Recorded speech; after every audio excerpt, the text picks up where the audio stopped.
Okay. All right. Okay. Hello, everybody. Welcome back to the Slice of Shonen Podcast. We are back after a week hiatus, man. But the party don't stop. We got to keep this shit going.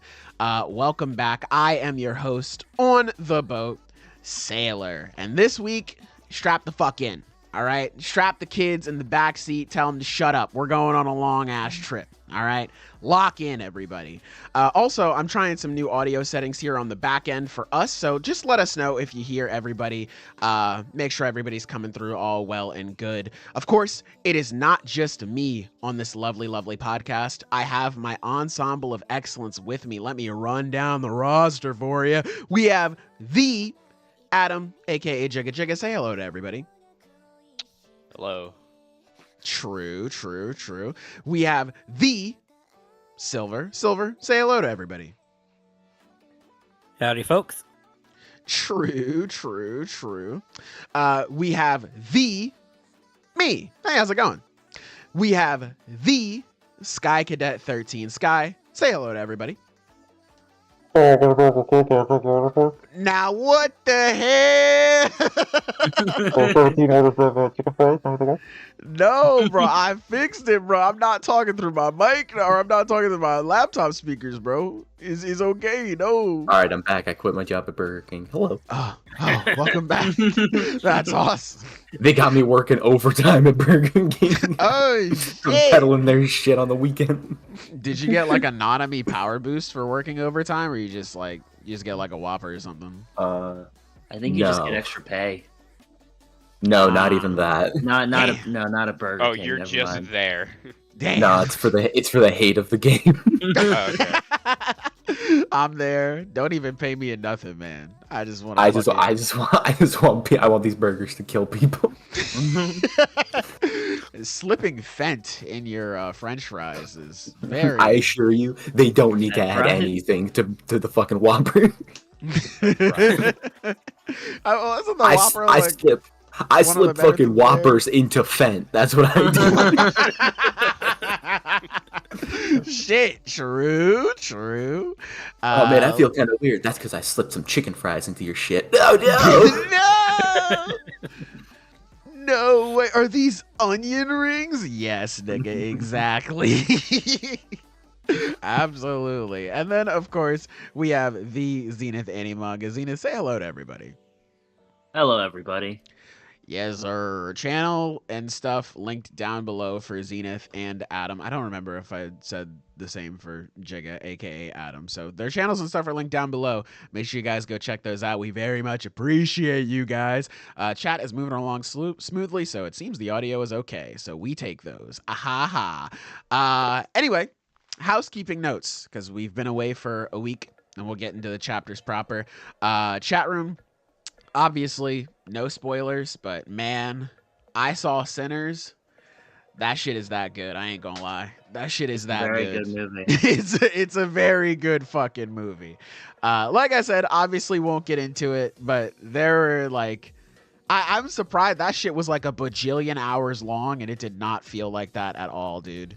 There were moments where I was tearing up at some parts of that movie. I was laughing. I was just having a good old time. Man, that shit is so good, bro. That shit is so good, dude. Also, Haley Steinfeld, did not know you were that funny. I was not familiar with your game, honestly. The one scene I was just busting out laughing as someone talks to her. She's like, boy, if you don't get the fuck out of my face, crying, bro. That shit was very funny. But yeah, good movie overall. Michael B. Jordan is just great. I mean, another day that ends in Y. Shouts out to my goat. But yeah, Be Jordan. True type shit. Music in it was so good too. Oh my god, bro. Y'all about to get me started on this shit. We gotta move on, man. Is there any other is there any other housekeeping notes that y'all want to talk about? Any interesting things y'all got up to on our week off? I watched La La Land in here. All I've got to learn from it is winter is the worst season known to mankind. That's it. That's just true. I mean, yeah, it's facts. Yeah. Oh yeah, winter's so unbearable where you are. Saying, oh god, it drops to 60 degrees. What are we gonna do? I'm sorry that I have a I might have to wear. beyond my I might have to wear initial scope. socks.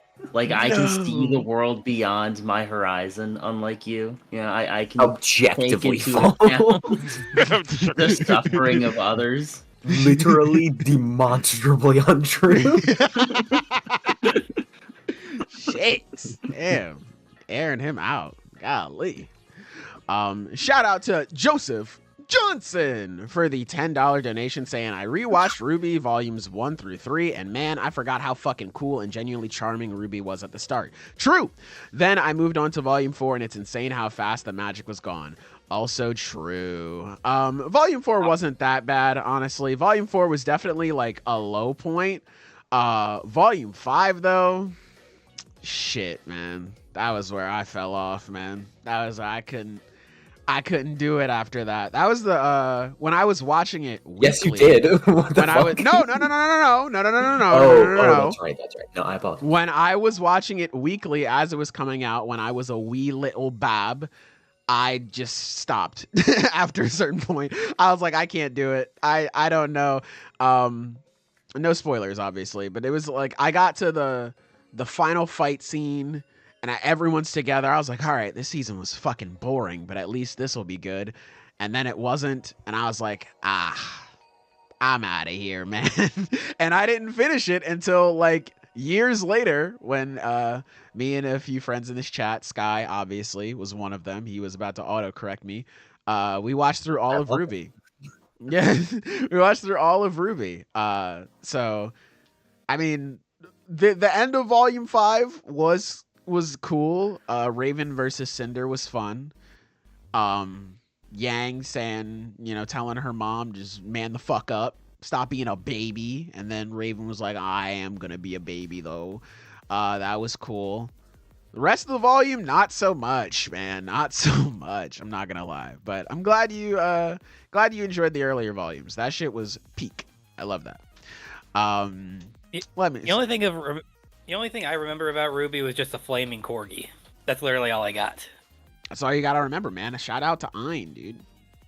Shout out to Zwei. Shout out to the both of them. But yeah, man. Is there any other interesting things you guys want to discuss before we dive into chapters? No, for God's sake, we have a schedule nope. to keep. We're covering a million things. Yeah, we're covering a bajillion things. So, all right, let's dive into it. First up, we have One New Piece, chapters 1,400, not 400, We got 1,146, yeah, and 1,147. Fellas, how are we feeling about it? Both very good chapters. Both pretty good. I mean, it's cool seeing God's Knights actually fight for once. Yeah. Yeah. I don't know, it's a really cool, like the arrow Delphi is just a really cool power. Shouts out to Medusa, my love. I love you. Yeah, that shit is so sick. I was reference, yeah. yes, of course. They beat themselves. Yeah. I was gonna Yeah. say, stocks for the Straw Hats are kind of down right now. The ultimate why you hitting yourself ass fruit, bro. I'll admit that part was a little hard to watch. Third strongest, my ass, Jinbei. Yeah, I found it very easy to watch. They lost very easily. They kind of got cooked. Low Yeah. time investment required on this one. Yeah. I just win a few pages and they lost. They just got cooked, man. I love it how Nami sends out a big thunder shark and she literally just she just waves her finger and sends it right back at her. It's like, oh no. As soon as I saw that, I was like, it's over. That was the most casual shit I've ever seen. Just a wag of the finger, your attacks are right back at you. Yeah, you're done, man. It's over. Shout out to Brooke though, MVP, taking that to the dome piece. Yeah. Shouts out.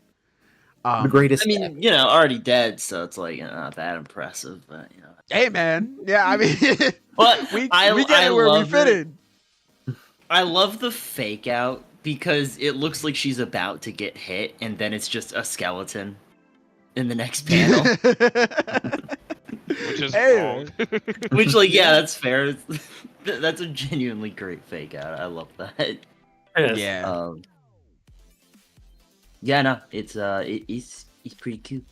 I wasn't expecting the God's Knights to be also immortal to a degree. Yes, that really threw me off, and that kind of throws off a bit of the theorizing. Yeah. Honestly, because I thought the immortality was like an aspect of Emu's fruit. I thought that was like something Emu was giving to the Gorosei, and that's also why the Gorosei have these transformations.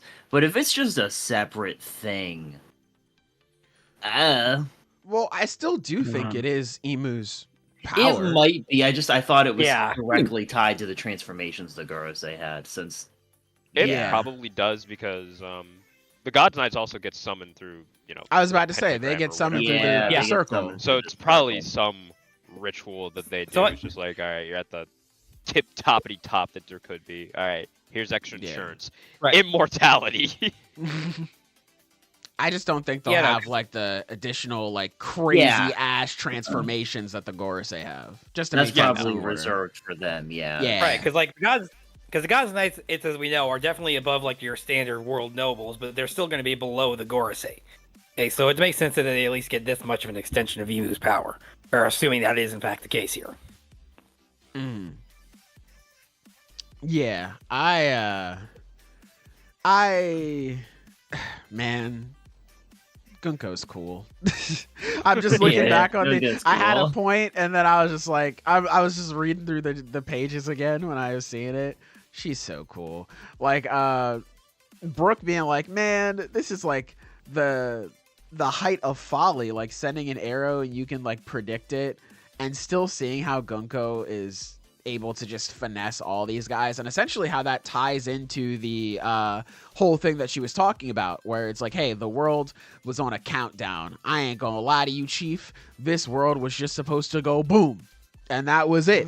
But motherfuckers wanted to get uppity, and they wanted to talk about everything, so now we're here. Now we gotta make it loud and bashful. We gotta do all these theatrics. Side note, I love how extra Gunko is, where they're just like, oh, you're one of the God's Knights. Oh, you look like a regular human. She's like, humans? No. Fucking flips her hair back. We are gods. Shut up, bro. Calm down. God. Bro, shut up. Put the kids in the bag. No. Crime in a bag. Go about your way. Yeah. Put the war crimes in the bag. Put the Whopper flavored Fent in the bag, okay? Fucking chill out. All right, come on. For all my timestamp people, if y'all skipped over the intro, y'all are not gonna understand that shit. That is so funny. Over the intro. The intro is where we lay the groundwork for the bits for the rest of the fucking podcast. If you skip the intro, again, it's like going straight to part 3 in JoJo's, and you're like, man, this Dio guy's kind of weird. It's like, that's because you did. Deal? What's his fucking problem? Which you would also ask if you watched part 1. What's his fucking Yeah, to be fair, yeah, even with context, Dio is just like, man, what is wrong with this? No. Stop undermining me. Well, listen, which is also Dio, a fair though. assessment of this podcast. If you watch the intro, you might still say, the fuck is wrong with these people? Yeah, but you won't, when we bring it around and we make it make sense. Exactly, right? You'd understand the context of the situation. Observation. Like, dare you bring this observation before me? I should kill you. You should die. Die! Yeah. I should spike your Fent with Whoppers for that. Please, no, don't. Okay, so yeah. Bringing it back to Gunko if I can here. Anyways, that We're happened. done with our Fent-flavored Whoppers and shit. Sure. Maybe I'm done with Gunko. Alright, yeah? Did you consider that? I think it's funny that Gunko wiped, the Straw Hats pretty easily. Because granted, this is not an all-star roundup. It's the B team. Yes. It is higher. Plus Jinbei. Yeah, it's okay, and Brooke. I was about to say, I think it's a pretty good unit, Jinbei leading the charge with Nami in the background, Brooke as support. That's a pretty good unit, I'm not gonna lie. Usopp not in the conversation. Well, Usopp, he's also gonna be in the background, Well, yeah, the weakest of the Straw Hats are still gonna be the Straw Hat crew. Like, let's not get crazy. That doesn't mean they're suddenly top rank. Yeah, I guess they are. I mean, Nami's definitely the weakest. And then it's like Is she? either Usopp. I don't know. That Zeus power up. That's what I'm saying. It's Usopp. Zeus. It's Usopp's the weakest. I think it might He's be always the Usopp. weakest. I think it is him. Although, Come on. No, he Bring- took like 3 bats to the face. So That's cool. So that shit was wrong. That's a cool story, bro. Orbital strike incoming. yeah. I'm sure that Nami can deal out 4 orbital strikes. No, you're right. Yeah. You're right. You guys Dude, that's are cool, bro. correct. Giga Flare is loading. You are correct. I haven't been thinking about it because Zeus hasn't fucking done anything. That's also fair. But To be fair, he did something this chapter. Fucked up, bro. Yeah, he just hit the wrong person. yeah, Usopp couldn't have done that. So Well, hold on. Usopp power did. scale and friendly fire now. He would have just killed Gunko if she wasn't immortal. She would have got her Which head is blown so I mean, smooth off. That's true. He did get a headshot. A actually, I headshot. do kind of want to bring that up. Bro, Oliver was gone. Go ahead, Silver. Well, no, because I'm just saying, like, I'm going through the fight again, and I do think it's a little interesting, like how, out of everyone that's attacks, the only one, and then she doesn't, like, redirect or anything were Usopp's. So, like, so there's either one of 2 ways you can interpret that. Either, like she is literally so unconcerned with him, and because, like, she already knows his attacks aren't going to do anything, or for one reason or another, she can't redirect his attacks. Which I think would be personally more interesting, but to do that, we have to understand more about how her devil fruit even works. Because, like, reasonably speaking, like, you're right, because, like, reasonably speaking, like, her power should totally be able to work on it. And it should be easy enough for her just simply to redirect his shots back at him, right? Same in what she did with Zeus. So it's like, I'm kind of curious about why she didn't. Which, again, either brings it back to, like, either she's just not concerned at all, or there's a different reason for it. It is fair. I don't see a moment. I don't see a moment where she actually redirects. Because there's a moment on page 13 of 1146 where he does another shot and she dodges it and then kicks him. Well, no, she needs she it. can't like redirect like inanimate objects or anything. Well, because technicality, Zeus is alive. Yeah, Zeus is alive. That could be interesting. Do we see any moment of her like redirecting something inanimate? That's what my brain's trying to rack. Yeah, right. Like I'm trying to think, because she uses them as weapons, and she redirects herself and other people and Zeus. Yeah, that would actually be interesting. That she has like a moment because there's a panel right before she gets hit where like things have to have a soul. Yeah, she's like looking at it, at Usopp's attack. She very clearly notices it. Yeah. So I it is. Possible. Yeah, I thought it was just a flex thing, where she was just like, you That- realize this is futile, right? Mm-hmm. I mean, That's that could also easily also be possible. the case. But no, it Yeah. is an Definitely interesting arrogant enough for it. consistency. It is. A consistency Yeah, absolutely. with It's them, definitely yeah. interesting. Yeah. So it's like, funny. technically, Oh yeah. I go sorry. first. I rolled the dice. Yeah. It's funny because this is kind of a thing in series with an immortal character where because they're immortal, they actually get their ass kicked way more, which makes them look weaker. Which makes them technically weaker, but they're always like Bon from Seven Deadly Sins is a good example. He gets ripped to Yeah. shreds. Because technically speaking, yeah, Bon is really weak because whenever he gets hit, he dies. He just, recovers from it really quickly. Yeah. So this is a similar situation where it's like, not to downplay Usopp, but also like, if that would have blown off Gunko's top half normally, that means she sucks. Yeah. True. I mean, But yeah, no. So I think it would. I feel like, yeah. So I think because we were theorizing before, like how we could, we'd be getting like these matchups with like the other Straw Hats that's without the Monster Trio, and I feel like honestly with this setup we could still get that actually, because if we're going on the second theory, even Usopp may reasonably be the only person who actually can take her on. He won't be able to put her down on, but that doesn't mean he doesn't have other options. Because, that's just how Usopp's style is. He has variety. He has different options, different pop green. I do. So it's you should be able to figure something clever out to actually, at least incapacitate her for a little bit. Yeah, maybe yeah, trap her in a pop green, like one of those vine exactly. things. Yeah. He's got a lot of plant stuff. I could see that.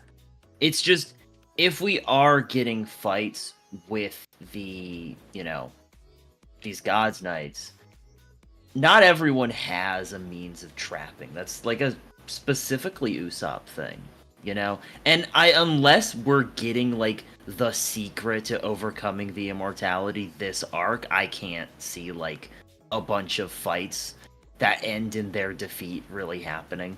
Man, right. I would be pissed as Emu. Right. Yeah, so bust. We didn't get the kids, and also they know how to kill immortal people now. He's like, oh yeah? Yeah. It's a complete fuck up. Why did I even send y'all here? And Use then the it's mother flame revealed, yet again. and then it's revealed that Emu has the super immortality that requires the super advanced hockey to get past. Yeah, bro. That shit is baller. I'm gonna be ripping my shirt off and doing cartwheels when it happens too. He's just the only one who has immortality and also doesn't suck. So it's you have to fight him a normal amount to damage it's like, him, oh my and God, then he's he like, actually well, I can healed fight. from that. It's like, shit. Oh my god, bro. That'd be so funny. Emu is just trying to spread the love. He's like, listen, guys, all right? I got immortality. I'm gonna spread this around. Look at how much work we can get done. It's gonna be so efficient. They're like, oh, thank you so much, Lord Emu. You're so kind. Everyone is a fucking flop. It's like, how are y'all fumbling this, man? How are y'all doing this? Come on. He's got fucking classroom sessions. He's just like, you take this, all right? You go over here, and then this is what you do with your immortality. They're like, oh, okay.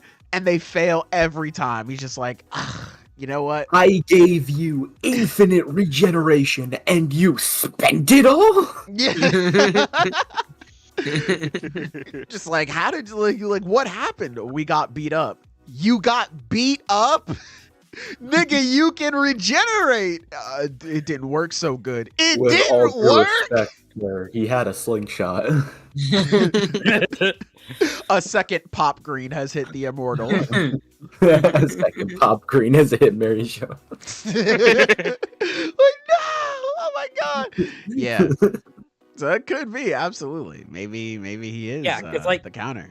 And you got I think he major honestly is. motivation to not lose, considering he can just end your shit remotely. Fucking lay you off via Zoom call, buddy. Die. Straight up. We breaking up with a text. But yeah, now that we've discussed the absolute whooping witnessed in 1146, we have another entire chapter. Well, Bro, wait. You don't want to talk about how sick this double spread is? With Dory and Broggy holding the heads. Yeah, of these there was a monsters on their double swords? spread. It was on the Straw Hat team. Bro, no. That shit was so cool, dude. Yeah, no. okay, well, before we move on to the next chapter, I do feel like we should also address the final line ends at the end of this chapter. Yes, that's Or with Summers. Oh yeah. So because we were. Well, no, because we were theorizing again, the whole about how you had this whole a deception going on with Harold, or this conspiracy. Yeah, he was in fact planning to sell out his country into the world government. But from going off of Summer's reactions, it feels like there may be more to that after all. Maybe he went back on his word, or that he was going to sell them out. I think it's just that he died. That might actually be it. I think he's angry at him because he somehow let it slip to Loki, and Loki killed him. I think... Yeah, well, that's also possible, I'll admit. Because if Harold was going to go back on his word, why did Loki kill Unless it is just because going the to go back gods on his... It's possible the world's government killed him after he was like changing his mind about to go back on his word, and then that got blamed on Loki. That's what I was gonna say. I think the world government, they slid back because the Gods Knights, they showed up. They're just like, oh, what are we here for? Are we here to pay respects to Herald or something? So they've been there before. So I think they were sliding over and be like, all right, nigga, you're not trying to play ball. Give us the fruit. We gonna do it ourselves. And then that broke down into a whole thing. Loki ended up getting the fruit. His murder was blamed on him, or maybe Loki did have to dish out the final blow for some reason. I don't know, but yeah, I think it's very possible that Herald was like, maybe siding with literal Satanists isn't the best idea. Maybe I should try to swap it up. That is possible. I will say, other, honestly. I super would prefer, personally, if Loki killed his dad. I do kind of like that conflict a little more because it doesn't erase his deeds, but it does recontextualize them. Mm-hmm. I think that is a bit more interesting. It's like, because on his part, it's way more, like, it's way less upsetting for him to be chained to a tree.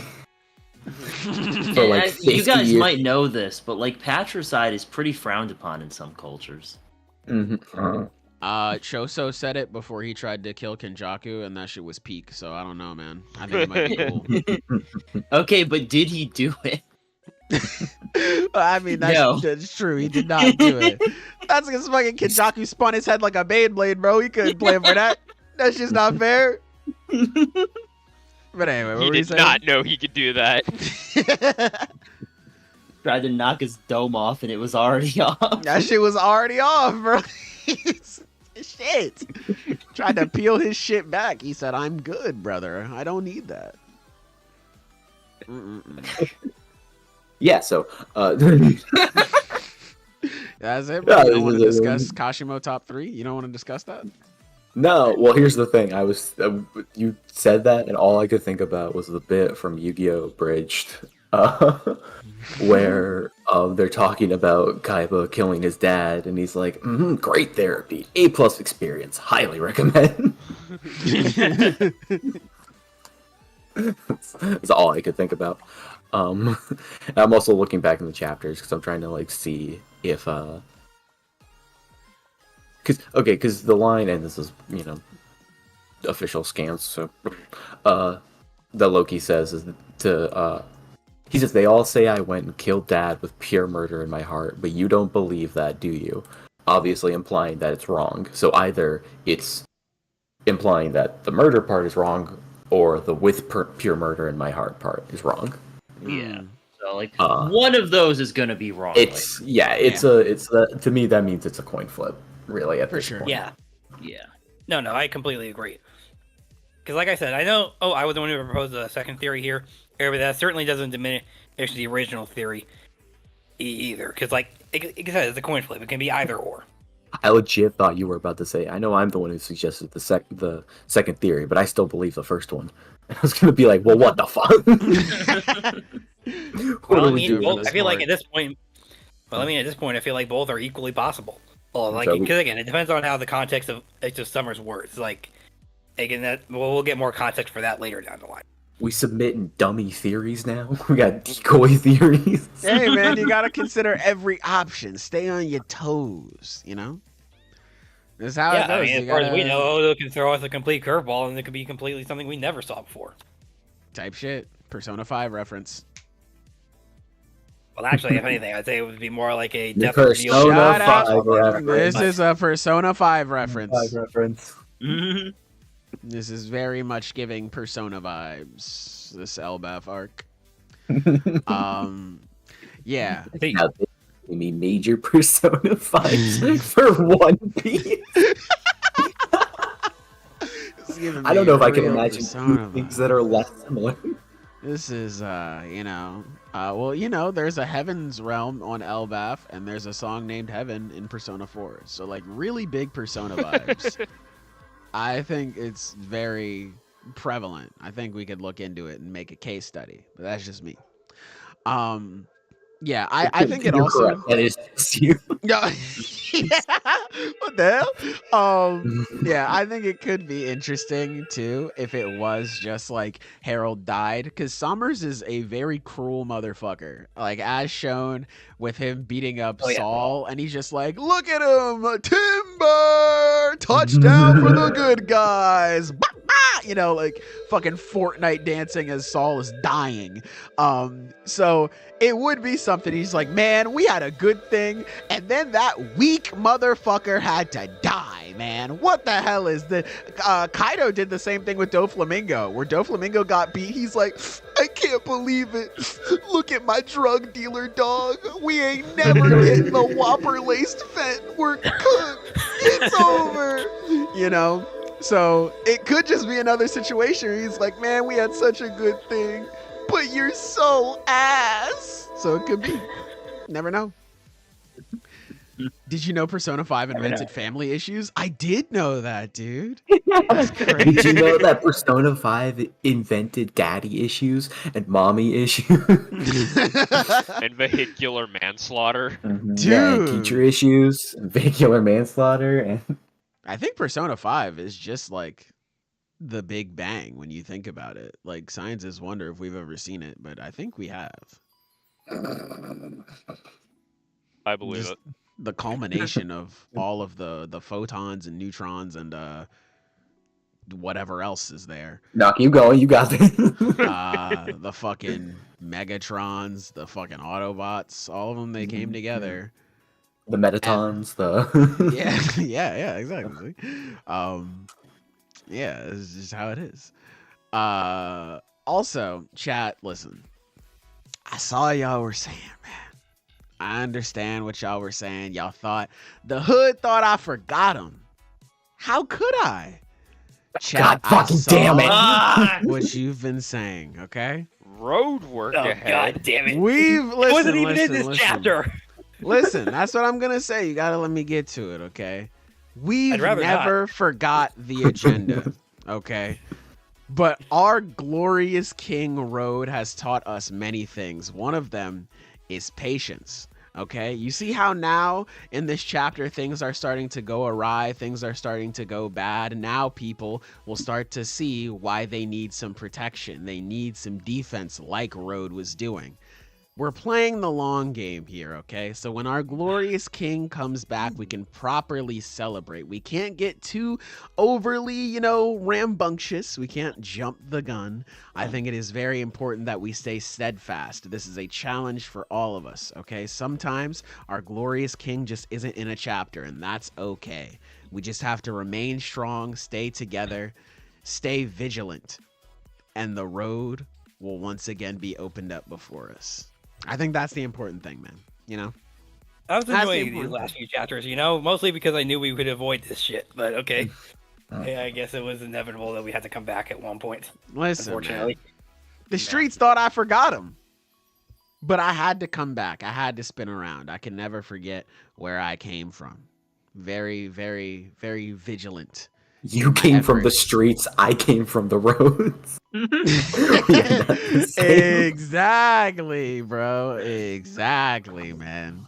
Shit just ain't right, man. The roads in New Domino City, man. I fucking came out of them bitches. You ain't never seen nothing like me, man. You have no idea, Sailor. You have no idea how much I hate that bit that he does because it's wrong. You say grew up in Satellite City. New Domino is the rich place. Satellite City is the garbage one where you say grew up on, but Dotto's never seen the fucking show. So that makes that even funnier. I'm not gonna lie. So funny. He's like, I grew up on the streets of East LA. Niggas complaining about being the richest the poorest billionaire. That's crazy. Exactly. That's crazy. Beverly Hills. Yeah. I grew up in the streets of the Hamptons, nigga. If you don't get your ass, that's even funnier. I'm not gonna lie. God, my father couldn't afford a second yacht. Yeah. Every time he says that shit, it makes me mad. God, them shits are funny, boy. Holy. Holy, I gotta watch his new rematch video. I just realized I didn't see that. But anyway, we can move on to the next chapter, One Piece 1147. How are we feeling about this one, fellas? So love it. Again, not a whole lot of road. Yeah. Great stuff. Yeah, I think that was my favorite part of the chapter too. Really, you didn't like Gunko stepping on Brook? Well, no, I was saying like my favorite part of the chapter was that road wasn't in it, but I don't know. See, this is what I mean, bro. Niggas go out of their way to get in their own way. Silver, you don't even remember because your mind is so consumed with unnecessary hatred. Release! Free yourself from that genjutsu. You said on this podcast that I think Gunko is just gonna keep Brook as a pet and just make him make music for her. You were proven right in this chapter, but your mind is so fixated on all of these different things that you shouldn't be concerned with. Niggas will go out of their way to get in their own way. So you know what? Since you don't want to take credit for it, I'll take credit for it. I was right, everybody. I predicted this entire thing. You're smart, Sailor. I predicted this whole thing. Thank you very much. I mean, I never said that she was gonna make him a pet, and I just said she was gonna ask for his autograph or something. You literally, holy shit! All right, yeah, I'm definitely taking credit for it now. I'm definitely taking your name and put my own on it. I'm trying to big up my homeboy, and he's like, "Nah, man." I'm like, "Hey, Silver, thanks for letting me borrow your fucking Maserati. You're out here talking to a model. Thanks for letting me borrow your Maserati and saving my life." He's like, "I don't own a Maserati. I drive a Corolla." Nigga. Oh my god. Oh my god. I don't own a Maserati. That's not me. Come on, bro. I'm trying to big you up. I want to make you look good. I drive a lemon. What do you mean? I'm in the fucking Fred Flintstone mobile, bro. Fucking feet to the pavement everywhere I go. Like, come on, bro. Come on. Not in front of the eyes. Come on, man. But I will give you credit, Silver. I will give you credit. You did a good job. Sure. Okay. We tried. We tried. He shows up to the function. We're trying to play Fetty Wap. He switched it out for dun dun dun dun dun.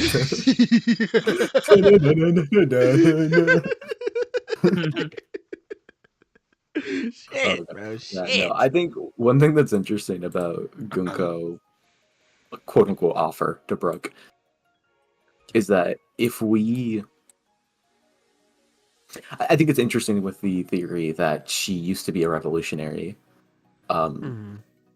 because this indicates that if she was, she's gone. Because it's not just like, oh, you know, I'm doing fucked up work and everything. It's like, no, I actively want slaves too.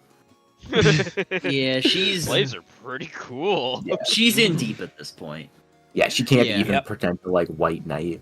Be like, no, I'm one of the good genocidists. I only kidnap children. I would never tell them what to do myself. Yeah, that's evil. That's really fucked up. Yeah. I feel like, again, I feel like the indoctrination of being a God's Knight goes a lot smoother when, once again, Emu has the remote fire button. Yeah, it's the curses, so nightmares. You're here now, you have authority, you're essentially a celestial dragon. By the way, you can't die. Also, I can kill you whenever I want. You're rich. Yeah, now, doing good. Here's the thing. I suspect, and there's no reason to believe this, but I suspect that the God Knights don't know about that. Very possible. Yeah, that would make a lot of sense. It's not like a great, like, oh yeah, like, because of this, that. I just think it would be really funny the first time it happens, and that's when they're like, whoa. You're telling me, wait a minute, you're telling me that this deal with the devil has caveats? Whoa! I think that was incredibly incredibly text. I think that was incredibly dishonest of the devil. Really fucked up stuff, that devil guy. Real fucked up guy. No vibes guy, this guy.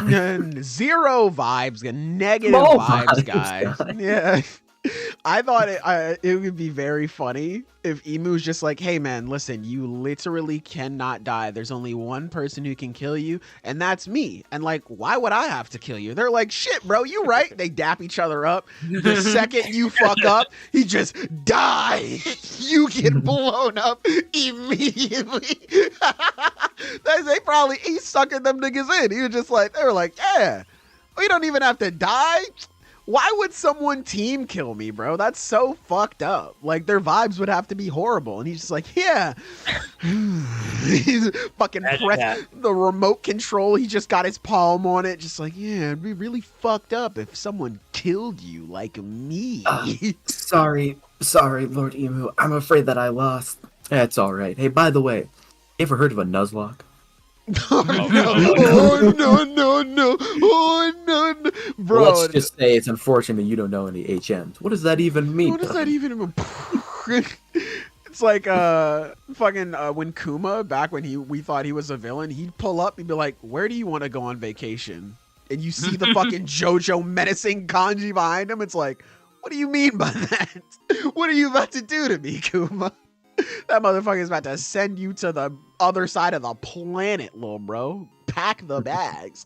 Yeah, is very, it's very interesting. I can definitely imagine Emu just spreading out all the health and wealth and be like, look at us, we're so great. And he's just like, yeah, don't fail me though. Do not fuck up, please. Yeah. It could also be, going back to Gunko, I was watching Mr. Morge, his review for this chapter, and he brought up an interesting thing where it's like, Brook is someone who his music can affect the soul.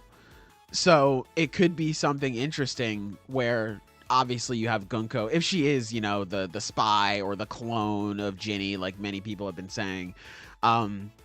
Whereas like Brook's music essentially calms her.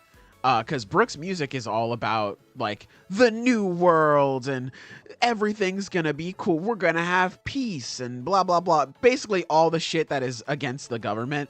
So it's weird for her to be like, yeah, you know what? I vibe with this. This is cool. Sommers even brings up, he's like, oh, you want a new world? What's wrong with this one? So it could just be a situation where like the soul of Ginny or whatever piece she has of her left in her is like soothed by Brook's music, and that's why she wants to keep him for herself. There's even a moment where like she kicks the shit out of Brook. She sends that nigga flying, and like her heart starts to hurt. Like she grabs her chest. So I don't know. Could be. Wait, so I'm new to that whole Gunko being a clone theory. That one's new to me. Oh, really? I thought we talked about it. I did. Okay. I'm pretty sure we talked about it. Oh, okay. Yeah, so just I guess refresh. Right. So government was just like working on a bunch of stuff. They've already cloned people and shit like that, and they were just like, hey, why don't we just clone Ginny? I forget the exact reason as to why. Morge made a video on it. He went way more in detail on this than me. So you can go check that out if you're more interested in it. Excuse me. But it was essentially just like, hey, we're already running all of these experiments and stuff on Ginny, because she was pretty much, her and Bonnie were pretty much like lab rats. So they were just like, well, why don't we just clone her? See if that works too. So it could just be a situation where Ginny, like her, Gunko is a clone of Ginny. That was a theory that people were coming up with. I see. So you never know. Could be true. Could not be. We'll have to wait and see. Your face. Never know. Can you imagine being in Gunko's position and like kicking Ed Sheeran in the face? It's like, super reasonable reaction on her part. It's like, my heart, what is this pain? It's like, that's something nobody's ever done before. That's genuinely, this is like a Swiftie just punt kicking Taylor Swift. It's like, oh my god, that's a better example. That's so much better. Yeah, they would explode on the spot. Emu's just sitting in his office. I didn't kill Gunko. Why is she dead? What is that? What happened on that? What happened there? I had this button. I didn't press it, I swear. No, I needed her to beat Lance. What the fuck? Fuck! God damn it, bro. Now I gotta run in the fucking routes again. This is bullshit. You know how good how good redirecting attacks would be against dragons? Do you know how good Mirror Coat is? God damn it. It's some bullshit, man. So yeah, it could be a situation where Gunko is just she's feeling a little height. She's feeling a little height after kicking away her idol. Hey man, Brooke though, we not gonna distract that from Brooke being raw as fuck though. I love Brooke. For those that don't know, Brooke is my favorite character. I did not know that in One actually. Piece. Yeah, That's no, awesome. Brooke is actually my favorite. That's awesome. And I think the fact that he doesn't necessarily he doesn't have a whole lot of big wins to his name makes the fact that he always stands on business better. Because, you know, like this and against Big Mom, it's like, yeah, those are situations where he's not in the fight. And he knows that. He's not the type of character who would be like, I'm going to win this. Don't ask who I'm doing an impression of. It's just a generic guy with a widow's peak. No! But it's because he like knows, like, oh yeah, I'm not winning this, but just he stands by his principles and his crewmates and Luffy so consistently and with so much determination that it's still awesome, even though like right after this he gets kicked in the face. It's cool because of that. Yeah, it's like I would rather die. Yeah, it's one thing for like, I don't know, a random caveat here. You know, you brought up generic man with Widow's Peak. I don't know what that's from, but like randomly, I'll mention Goku, right? So Goku, it'd be one thing for him to be like, I'll never give up. I'll never go back on what I said. Like, it's one thing for him because it's just like, this nigga is crazy strong. But it's another thing for Brooke, who isn't all that strong considering things, and he's just like, no, I'm not. Like, I'm standing on my shit. I don't care if I die. It's what made Nami's moment in Wano so impactful, because Usopp was just like, just lie to her. Just lie and say that you don't believe in Luffy anymore. And Nami was like, I can't do that. I believe in Luffy. He's going to be the king of the pirates. So, like, stuff like that is really cool. And Brooke gets those moments a lot, and it's super sick. Especially when he does pull out some stuff. Like, when he, like, hit Big Mom, and she was like, whoa, all right. You know, she beat him up immediately afterwards. Yeah, she beats him up afterwards, but she's like, oh shit, I did not know he could do that. Like, that's cool. And you know that kick from Gunko hurt because, you know, he was told, look out, Brooke, and he didn't say, but I don't have eyes. But she's showing me her panties. Ah, you know? That's a skeleton chick. I ain't even got no blood to cough up. What is this? Beat the humanity back into that nigga. That's crazy.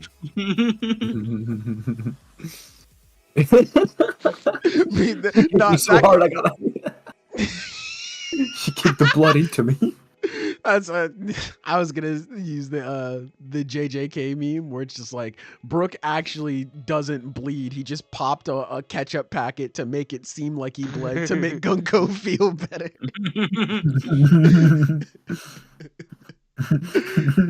Yeah, that's a true man right there. It's the courtesy, you know, you extend towards a fan. Yeah. I mean, she's just kicking the shit out of these niggas. Yeah, I forgot to mention it, but in the last chapter, I did like the flying knee to Usopp. Yeah, I was gonna dude. bring that up. I was like, look at that, Usopp getting kicked in the skull yet again. Yeah. Knee strikes are so sick. Take care, Hugh. Knee strikes are so fucking raw. Like, as a pro wrestling fan, you get a good knee strike in there. Ooh, that shit hurts. And I love it. So seeing that here, peak. I love it. It's really good. But yeah, Gunko, really cool. Brooke, also really cool. Sommers, big asshole. Sommers. Yeah. I love Such Sommers, a piece dude. of crap. Yeah, this man hops on the loudspeaker and he's just like, "Hey, now I know what y'all are thinking. This is pretty bad. And to be fair, it is. And that's by design. I'm about to make it worse. Yeah, we did that shit to y'all. I ain't letting nobody else take credit. We spun the block on y'all. I want y'all to know who did it. My name is Saint Sommers. Hello. But just to make it clear, things are bad. It can get worse. We gonna do a little bit of equivalence exchange. Y'all see Full Metal Alchemist? Y'all ain't got TV here. I don't even know why I asked y'all. So listen, we are going to do a swap. You gonna have to choose which one you want to live or die. Figure it the fuck out. Just know, if you don't choose, we are killing them both. Goodbye. You know, like, this dude is a fucking ass. Even down to the bit where it's just like, hey, can you read the kids' names? We really want to sell this, please. This is a really important thing. It's like what, you know, what I was mentioning with Gunko, where she's just, she's a showsman, where she's like, no, humans, we're gods. You know, now you have Sommers and Killing Him doing their thing. Killing Him, I love Sommers is like out on stage. Killing Him is behind the curtain. Can you read this piece of paper? It would really fit the aura here. It would be really nice. I think it would really go well with what we're trying to do. Like, just trying to set everything up. These guys are nut jobs, dude. I love it. I also love that, as bombastic as they are, as extravagant as they are, like, yeah, we did this shit, rah, rah, rah. The second they think of, like, Luffy, they're like, whoa, we do not want problems with that nigga. let's not get involved with that. We do not want to touch that, you know, powder keg waiting to go off. So I love when Luffy gets moments where people are like, we don't want to fuck with that guy. So I love that this arc is full of them. Mm-hmm. I mean, they're definitely... It's kind of funny, like, how he's talking like, okay, we don't want to smoke with him, but we're going to still catch a smoke with everyone else. Yeah. It's like the one guy... It's like getting beat up by somebody. He's just like, all right, yeah, he beat me. The rest of y'all pussy, though. Y'all can't say nothing to me. Like, you just go into LMAP and he's just like, listen, y'all are clowns. I'm not trying to hear nothing from y'all. Straw Hat, you got it. I can't really say nothing about that. But the rest of y'all trash. Yeah. Hey, I feel it. I understand. Talk your shit when you can get it in. I was just reminded, because I'm looking through the thing and I see through the chapter and I see Dory and Broggy, and I'm just reminded that, like, every chapter, Mr. 3 becomes more and more impressive. Hopefully this is better, by the way, Manu. I was asking around and nobody said anything about the audio. Here we are. Hopefully that comes across a little better. But yeah, I shouts out to Mr. 3, man. That brother, if Emu really wanted to get the job done, should have been recruited to the God Knight. He should have been recruited. Bring him over. You know what I'm saying? Bring him over. Wait, but didn't Mr. 3 have to poison them first before he could pull that shit off? Yes, and apparently they didn't think of that. Nah, if they had man, just it's fine. If the God Knights had showed up a day earlier, poisoned them. Put like 3 hours earlier. Put some fucking Whopper Fent in their boot. Do not skip the intros. God damn. Bada bing, bada boom. Bada bing, bada boom. Yeah, man. Mr. 3, get him on the phone, man. We can get everything all taken care of. Maybe that's who Shamrock went to go get. They're just like, hey, can you come back to the Holy Land? We got some things to iron out. And then he's just like, oh, my God. And it's Mr. 3, you know? It's Mr. 3, he's there. And he's like, we are going to recruit him into the God's Knights. He's going to be taking your position. And he's like, oh, okay, cool. The man who beat Magellan. Yeah, dude. The man who helped Straw Hat Luffy escape the inescapable prison known as Impel Down. We shall have him on our team, and we shall properly lock away the Elbaf giants. It's like, yeah, true. Although man. Now, if you think about it, since Mr. 3 is working with Buggy, this really means that Cross Guild has a major advantage here if they were to show up. Oh yeah. No, Cross Guild is the strongest force in the world right now. Yeah, Well, yeah, I mean, They have Buggy and Mr. 3. Yeah, Buggy. I can't imagine Cross Guild losing. Exactly. Well, now you're fucking getting it. Hey man, the agenda is agendaing. Type shit. I mean, all we need now is to get Apu recruited, and they'll pretty much be able to take on all the Emperors. I mean, we all know Shanks is cooked. You can't block him out. Exactly. I was trying to think of how best to word it. Shanks is done, man. You can't do anything about that. He's gonna come in, yep, papa, and then Shanks just dies. Quick, Yasop, cover my ear.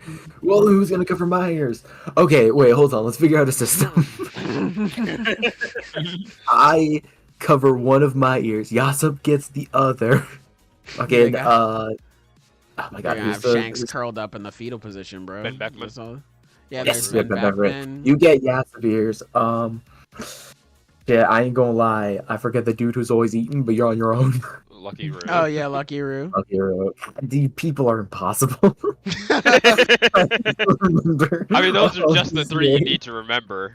I know. Bro, I mean, what if you wanna about be the dark about it, monkey? there's Rockstar. Yeah, I was about to say The there's monkey! Rockstar. Yeah, Rockstar and the monkey. We need the monkey. True. Is this how people who don't watch Star Wars feel? Mike Was look there, shit like- up. Listen, as someone who did not watch Star Wars until last year, yes, it is. They're just like, bro, you mean like, oh, you don't know Salacious Crumb?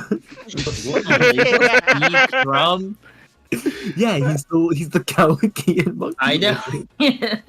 Oh my god, bro! I'll never forget when I pulled up to a random Discord call and Taco was just like, "Sailor, what do you think of the Kawakian monkey lizard?" I was like, "Nigga, what did you just say to me? What did you just say to me?" Yeah, no, man. That is exactly how it felt for me for years for watching stuff. They'd be like, "Oh my god, fucking Grievous!" I'm like, "True, man. Yeah, that guy. True." Yeah, and he's the coolest motherfucker ever. When he's In being theory. directed by Genki Tarkovsky. Yeah. Anything else I couldn't care for. Type shit. I wonder if Robin's about to fight. Yeah, maybe, I mean, I don't know if she's gonna win, but I think she's gonna Yeah. fight. Well, I think mean, it's interesting because her, well, okay, because here's the thing, like, obviously, Scopper's the one who's gonna fight. Yeah. I think That's they're both the, gonna fight him. Yeah. They're both going to fight. Scopper's the one that's going to be, like, fighting. I think Robin is going to be helping out. She's not. He can do necessarily. some tricky things. Yeah. That's interesting, because I'm trying to remember, did she try using her devil fruit on the kids? No. I don't think so, but it is just straight up a horrible matchup for her. Yeah, it's a like bad it is. matchup for her. Yeah. Well, those Yeah. aren't her hands. Yeah, she can feel that. I Well, believe. no, she she feels does. the Yeah, she pain. feels taking all of damage that. if they Yeah. hit The her. devil fruit. Yeah, she feels all of that. That is unfortunate. So yeah, Yeah. obviously bad matchup for.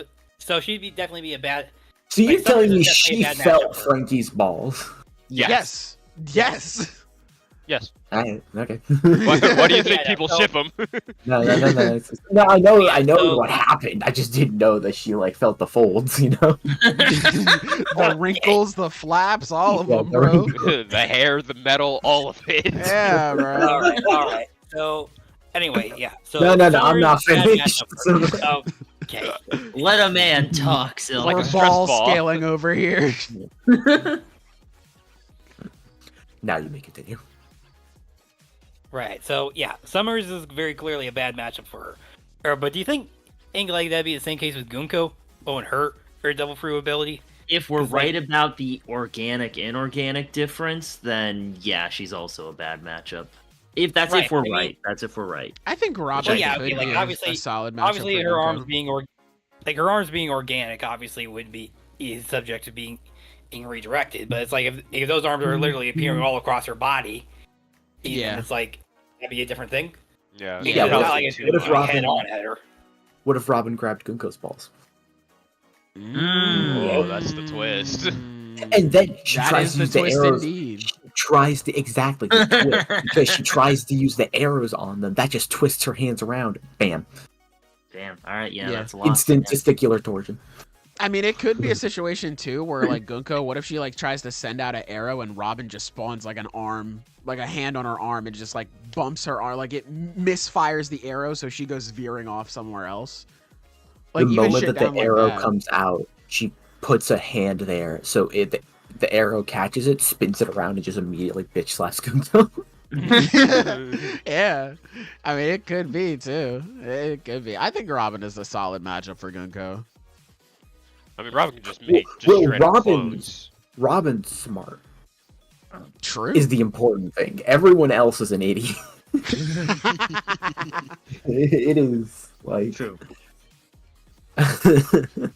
True. The Straw Hat crew is like not entirely made up of the best and brightest. My favorite group of dumbasses known to mankind. Yeah, that's why it was so important. We got a literal genius scholar from like a forbidden bombed land. It's like, please, we need someone who can read us Cat in the Hat, Robin, please. Please. They're gonna burn the ancient texts. They can't burn Diary of a Wimpy Kid. No. we got as far as one fish, two fish. I don't know what else there is.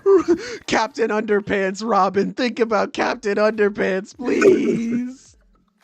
Yeah, no. That's why we needed that, man. We needed that shit to boost our brain. There's a reason why after almost every arc we gather around the campfire and Robin goes, okay. she fucking pulls out a whiteboard. Just like, here's what we're gonna talk about. It's important, man. It's very important. I mean, before we had Nami is also very smart, you know, navigator and shit like that, but man, we needed the scholar, man. Nami has common sense. That is also very true. That was something we were lacking. I think Nami is the smartest member for a while because she's the only one who could be like, I think you should not get stabbed. And Luffy's like, oh, Yeah, what I did. I never tried that before. I never tried that. That shit's so crazy. And Zoro was like, I'm gonna try getting stabbed anyways, and he did. Yeah, I don't listen. Getting stabbed feels good when a bitch isn't in your ear telling you it's bad for you. Telling you could have dodged. Yeah, right. Damn, let me aura farm in peace, please. Yeah, we definitely needed Robin to come through. So yeah, I think Robin could outsmart Gunko in a few ways. I think that she will last at least a chapter. Yeah, I think she will not get bodied in 4 pages.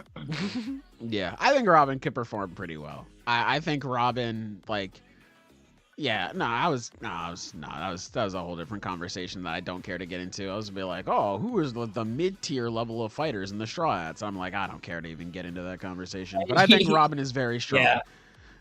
Yeah. She will do some things. Yeah. Yeah, She's if Juan still knows got, anything like, to the go off palm of, she can strikes. hold her own. Yeah, she's By got the way, Mono Fleur, the Fishman Karate palm strikes. Like, she's got some power. Yeah. But by the way, some of the insane things, just side things, this chapter that the kids are afraid of, like the nightmare creatures. There is just on page 6 a spider dog. What the fuck? Super fan. I'm sorry, Zenith. Is that not scary to you?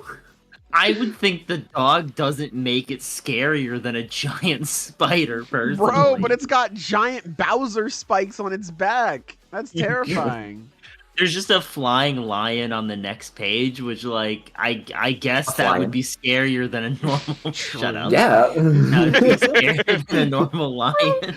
Look at how did I startle stupid you? the monster looks at the bottom of page 7, bro. Look at him. Right. He's a her. that nigga doesn't have a single thought in his head, bro. And next to that is just the dumbest looking ghost ever. I Yeah, think it's man. a ghost. Like, Yeah, it's definitely. That's how I used to draw ghosts back in the day, man. As kids, that's that shit. That was the better.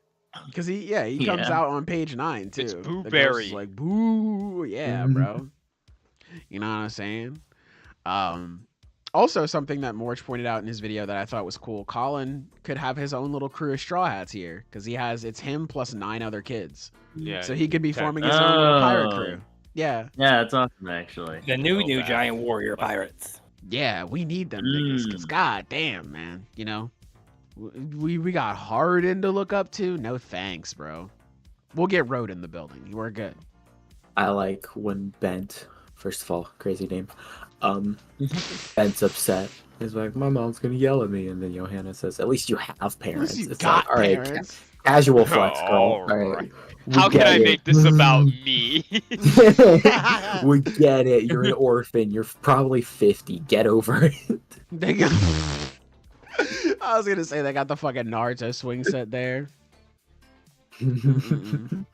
That's so crazy. Like, what do you even say in response to that? Just like, at least you have parents. It's like, You know what? I'm gonna just put my head down, keep marching. yeah, you just gotta keep walking after that. You're like, Yeah, it's all like, right, yeah. You gotta pretend like you ain't hear it. She keeps talking though, just like, man, I wish I could be afraid of my mom. God, oh man, I bet my mom, if she were alive, she'd be pretty scary at times. Oh man, she'd be there to discipline me and make sure I'm okay. But my mom is in the grave right now, so she probably wouldn't be a strong foe for us to go up against now, huh? Tombstone, it probably wouldn't be. You just gotta keep going. Just gotta. Yeah, sorry. Get bent, Ben. Yeah, get bent, buddy. Die. Oh, he's gotta become a pirate. That's his catchphrase. He beats somebody up and he's like, Get bent. It's gotta happen. Looks like you got bent. Get bent. Fucking. Oh no, the Joey Wheeler accent and everything. Yeah, get bent. Get bent. It's my mother, Yugs. At least you have a mother. Fuck. Yeah. No, man. I fucking lost my mom to the Fent Whopper epidemic of 04, man. It's fucking You're still on that one, huh? Do not skip our intros, man. Fuck. Don't skip them. Damn. Swing Kun is so funny. That is pretty funny. I'm not gonna lie. Swing Kun. I bet Loki killed her parents in the castle. Damn, Loki was just on a spree. He's like, I haven't killed his own dad. He's like, I haven't had enough. Where your mom and dad at? Nah, at that point, strap that nigga to the stump, bro. He's crazy. Yeah, no, that. No, you don't understand. Harold was trying to sell our children into slavery. I had to stop him. All right, what about the 20 other people? Well, you know. They were unknowing accomplices. They knew, but not really. But they part of it in some way, I'm sure. Listen, you got to believe me. Please You ever get a new combo in a game and you just want to test it out? Yeah, you just want to see if everything functions okay. I got the dad decimator and I wanted to see if it worked on people who weren't on other dads, and then like, what if it works on mom? Yeah, right? Like, what if it just works on people? The answer to all of those is yes. Is this a gender neutral ability or is it gender fluid? I think we really need to come to, understand what this power is worth. I think it's very important. I wonder. And that's what you should let me go, Sean. Yeah. I wonder if this is what the Swordmaster Shinuchi was thinking about. That nigga. Yes, probably. He was just. Do you think they the locked him up Annihilator for can be used on pronouns? They locked. Do you think my blade can function on they them pronouns? We need to test this out. We need to understand, because I think it's very fucked up. Because what if my sword doesn't recognize them as people? That's the true evil, Rokuhira. Everyone is a person, regardless of your pronouns, race, or ethnicity. Everyone is the same. So I need to see if they all bleed the same. I'll be right back. I'm going to the island. Like, damn. Fuck. Maybe that's who Loki was talking to back in those free chapters when he was on the transponder snail. Listen, man. Like, maybe that's his What homie. is this game theory? Fucking, who was he talking to? He was talking to the Swordmaster from Kagurabachi. Yeah, bro. He comes in, the Swordmaster comes in, he strolls up to Elbaf, and he's like, I hear you guys got the baby bisector. And then Loki's like, well, I don't have it, but I have a cool axe. And he's just like, fuck out of here. And he beats him up and he's like, now if I had the baby bisector, you'd be dead. Keep that in mind. And then he leaves, Yeah, man. I think it makes sense. I think it's it's all fair. Thank you. Yeah. I think you should put like a timestamp right before that and just lie about what it's for. Say that was the new Kagurabachi chapter. Oh my god. Yo, secret Kagurabachi chapter. I am telling y'all right now, do not let April Fools fall on a Sunday, because I am fucking with the timestamp so hard. Fucking god. So Every hard. year I'm so hoping that, because there's no point doing like an April, because like this fucking like this April Fools was like Tuesday. Yeah. The closest the closest would have been either March 30th or April 6th. And it's that's no way to do it April 1st. God, I'm always thinking about that whenever April rolls around. It's like, there'd be so many funny April Fool's bits we could do. It'd be so fucking funny. It was the one we brought up where we do chapters from 10 years ago. That was funny waiting too. for that day. Yeah, I was gonna say I was gonna mix around, like if we did chapters of the current day, I was gonna mix around all of the titles and the timestamps. So it's like, oh, I want to see what they think about Kagurabachi. Boom, bitch, you get hit with Chainsaw Man. It's like, oh no. All right, okay. The next April Fool's that falls on a Sunday is in 2029. So fuck. Keep in I mind, think we I'll gotta play like the you long guys game. that long. I think I'll tolerate you guys. Yeah, so that one, expect some kind of weird bit for One Piece chapter. What would that be? Like 1600? Yeah, it's dress rehearsal, so. Yeah. Something. Yeah, we'll be talking about those chapters. We'll mix and match everything. It'll be good. Keep that in mind. Keep that in mind. You're right, Don't bro. ever think about it every day. Yeah. Yeah, think about this every day until you forget. This event that is comfortably 13 or 1400 days away. Oh my god, FF14 reference? Yes. Awesome. Yes, it is. Anyway. Awesome. Fuck, I lied. That would actually be, if we're doing 10 years ago, that would be like the climax of Whole Cake Island, and then just kind of like the start of Reverie. That was, oh my god. That'd be bro. fucking sick. Damn, dude. Wow. That'd be that We're far. closer Shit. to 2029 than we are to when that happens, Sailor. Think about that. Oh my god, bro. Holy shit. I don't want to think about it anymore. I actually hated that.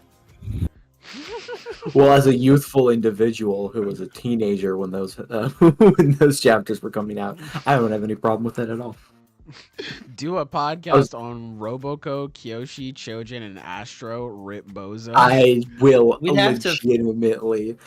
I will fucking quit. Not just not show up. I will quit if we do me and Roboco.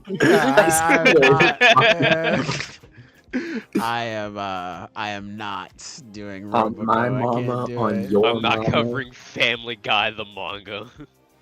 God, bro. Every time they come out with a cover and it parodies a series that I like, I die a little.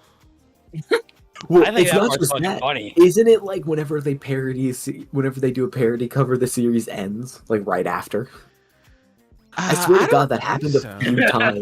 It was like me and Roboco's like the Grim Reaper. It's like Final I think I've Destination seen where you memes see about the that, sign. yeah. No, bro, no. Me and Roboco covers. Because I know they did. By the way. They did a She parody did, of.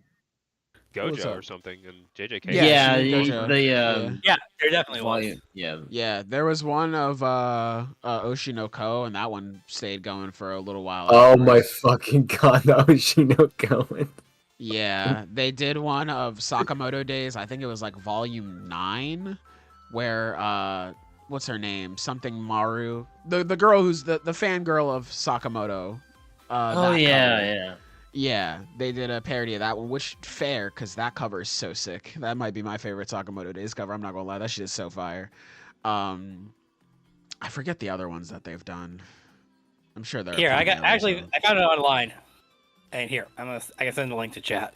That's got like all listed out. The one for Blue Bucks, I fucking hate it so much. God. But yeah, let's see here. But yeah, to run it down, we got Promised Neverland, JJK. You don't have to go through all of them. I don't care enough. To be honest. I can just be wrong. It's fine. Whatever. I don't care. The One Piece one. Oh hey, they even got a Chainsaw Man cover. There's they did one of Haikyuu. I might need to execute seeing these Robocop in the niggas. background. This is pain, bro. This is true. They did one of Yu Yu Hakusho. They might have to die. I don't know. I don't make the rules. I might have to send. I don't even know what I'd send over there, but I'd send something. This is a disgrace. I'm about to send over a strongly worded letter. Send over hatred. That's all I can send. Empty envelope full of bad vibes. Curses. I think they're fucking funny. Fucking Blue Box cover. Holy shit. Oh my god. Okay. Can we please move yeah, on? No. We gotta move on, man. Oh my All god. right. I do like Blue Not Box. too much, Anything Deggy. Holy I was about to shit. say, shit, man, we're cooked.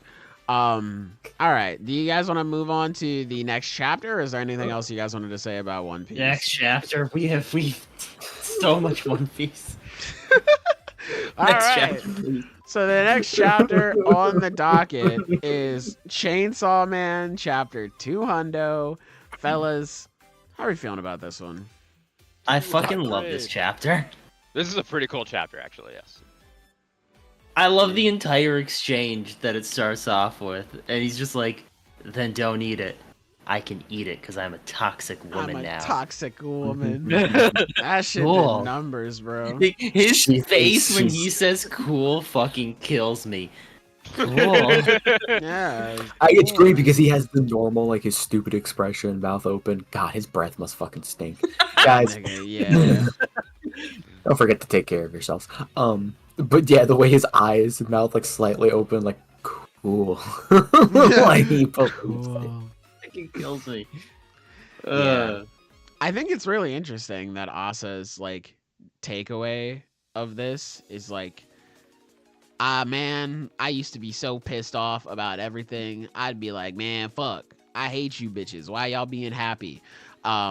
But now, Which he did. That was one of the best parts of early part 2. absolutely, yeah. He's like, why the fuck y'all having fun, man? Fuck you. Yeah, she was a hater. She was a OG hater. But now she's just kind of thinking like, hey, I was always pissed off at everything for just, living life normally while I was going through a lot of stuff. But it turns out that everyone is going through some things. They're just trying not to think about it. Which, understandable, true.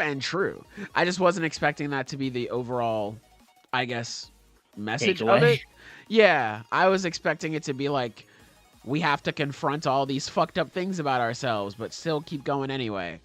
But I mean, that still could be the lesson. Obviously, I think that's like the lesson. I think she. This is definitely like a midpoint for Asa. Yeah. Because another thing, something I think is cool is that immediately after that, like she finishes the food, and then it immediately goes back to Yoru.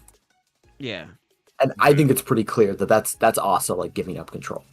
Yeah, Asa is not. Because she is not like in a state to take action right now.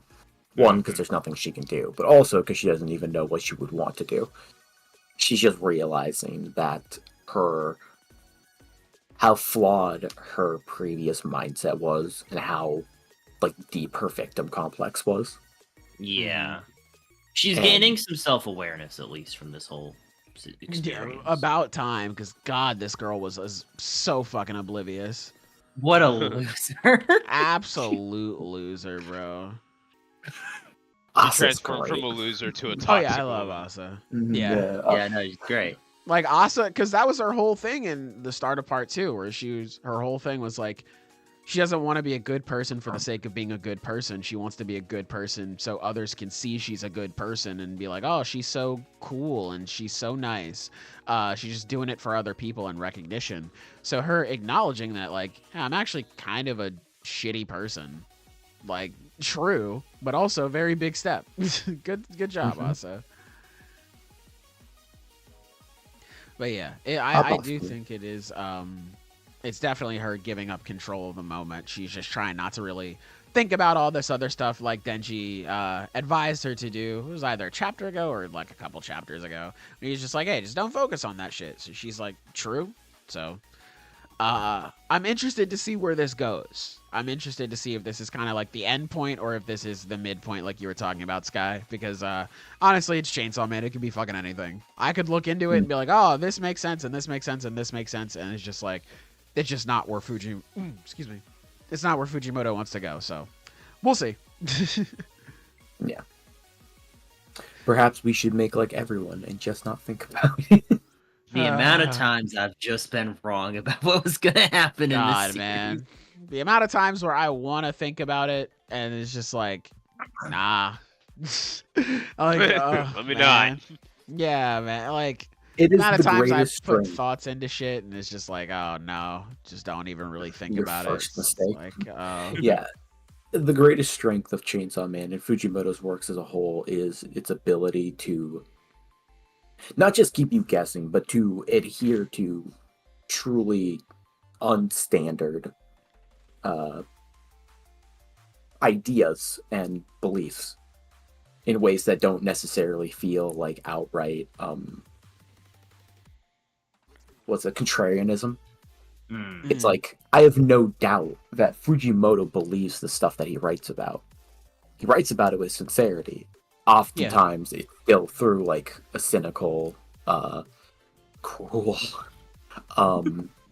lens. But I believe he believes what he is, the ideas that he's putting forth.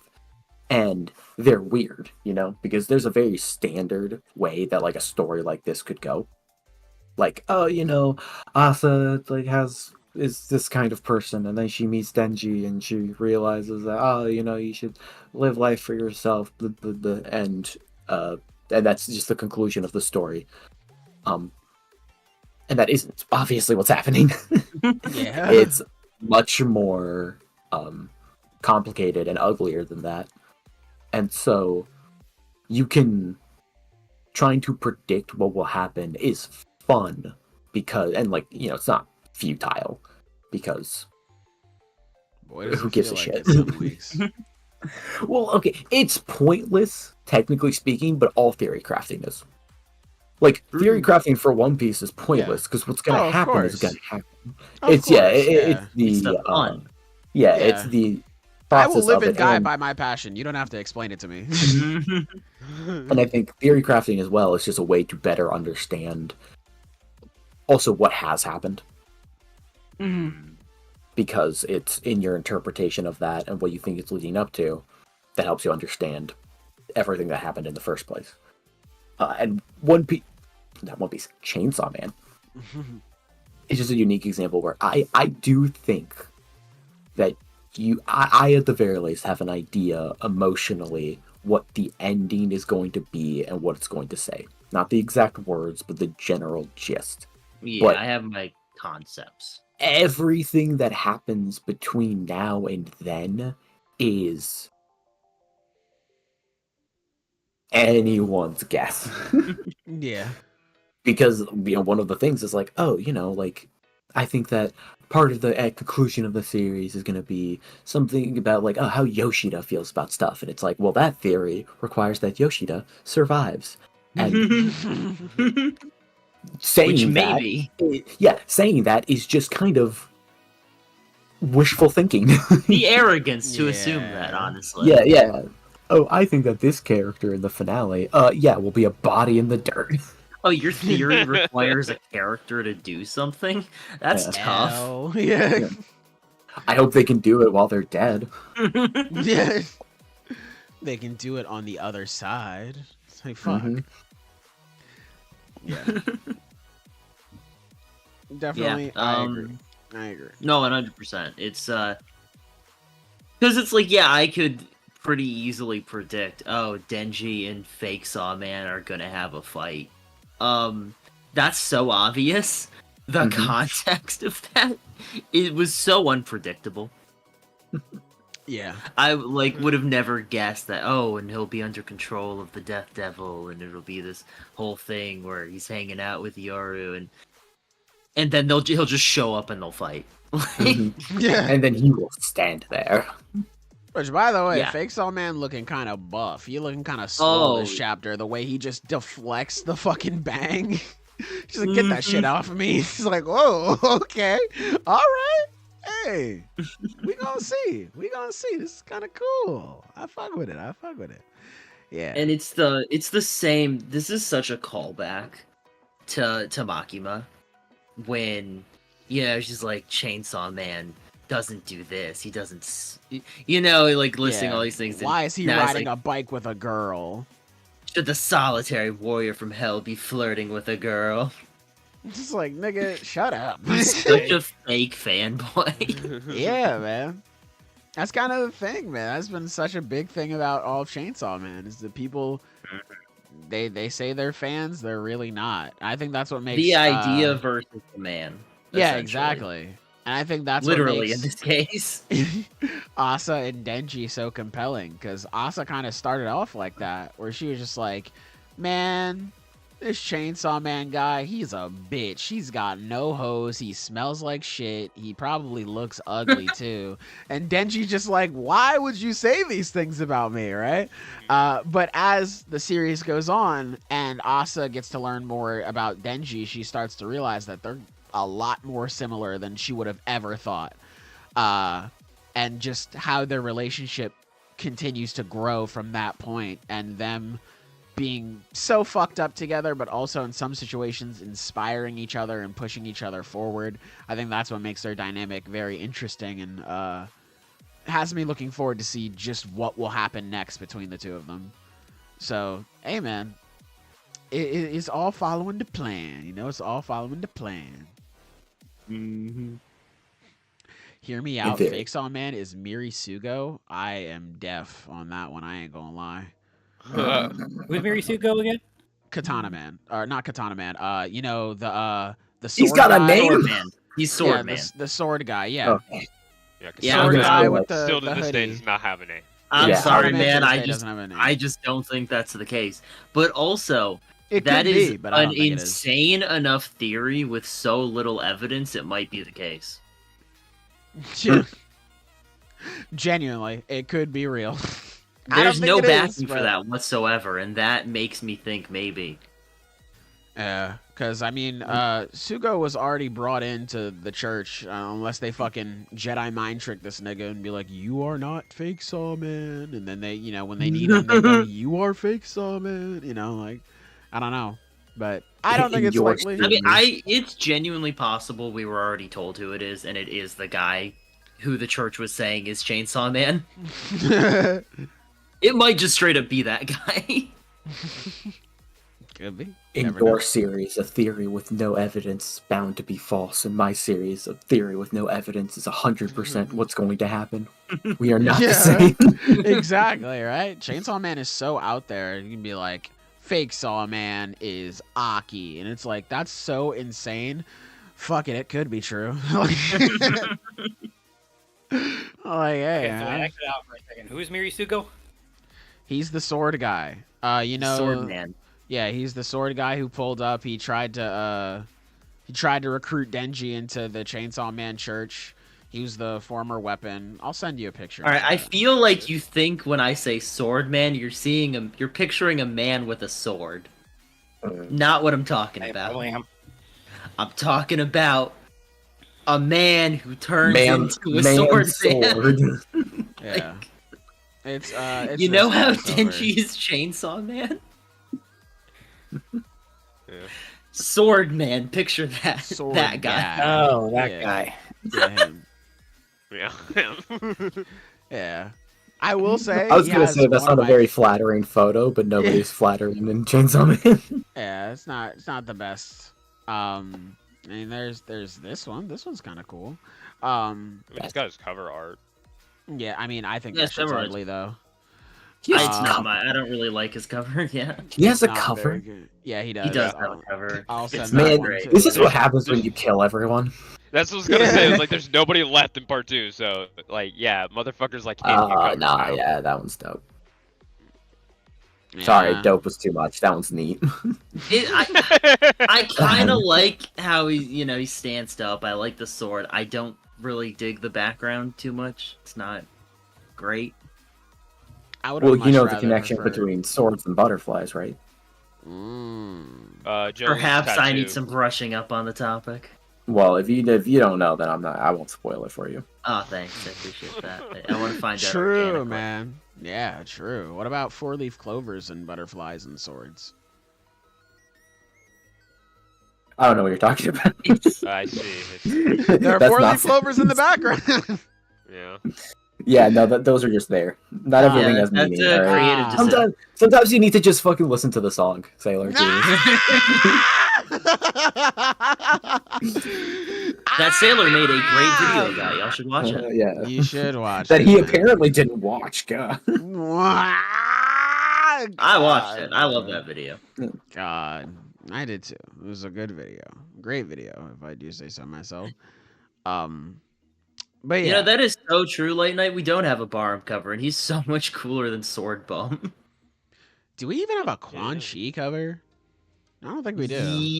Yeah, There's no fucking way. There's no Quan Chi cover. That's Technically, we impossible. I'm pretty sure she's on a cover at least. Yeah. Is Yeah, she yeah, on yeah. one? She is on a cover. She's on Volume 7. She doesn't feature prominently, but she is there. Not in like, her normal like outfit and form that you would think of. Oh, okay. I was thinking of it. Yeah. I was thinking of just like the standard ones, like the Like the first 4. yeah, like the Makima one, where it's just like a full body shot of the person. That's why I was like, I know she Yeah, has the color page. she has- Yeah, which I love that color page. It's one of my Right. favorites. Yeah. Yeah, give her a cover, man. That should be raw. A lot of the solo covers look really fucking good. Like love Yoru's 'em. on Volume 12 is so I good. love that's one of my favorite covers. Yeah. Makima's, like I mentioned, another one that's that might just be my favorite. I love that cover so much. It's so good, yeah. It's such a good cover. Denji's is also really cool. Volume 11. I love that one. Those are probably like my top ones. I love those. Oh, covers a lot. someone said it, but yeah, she is also on Volume 8. My bad. She's on Volume 8 too. Cool. Yeah. I'm silly. I totally forgot about that. Oh hell yeah, cool. Good goal. Man, I own all these volumes. You think I'd remember, but Right, same. yeah. Slacking. Yeah, she is. Yeah.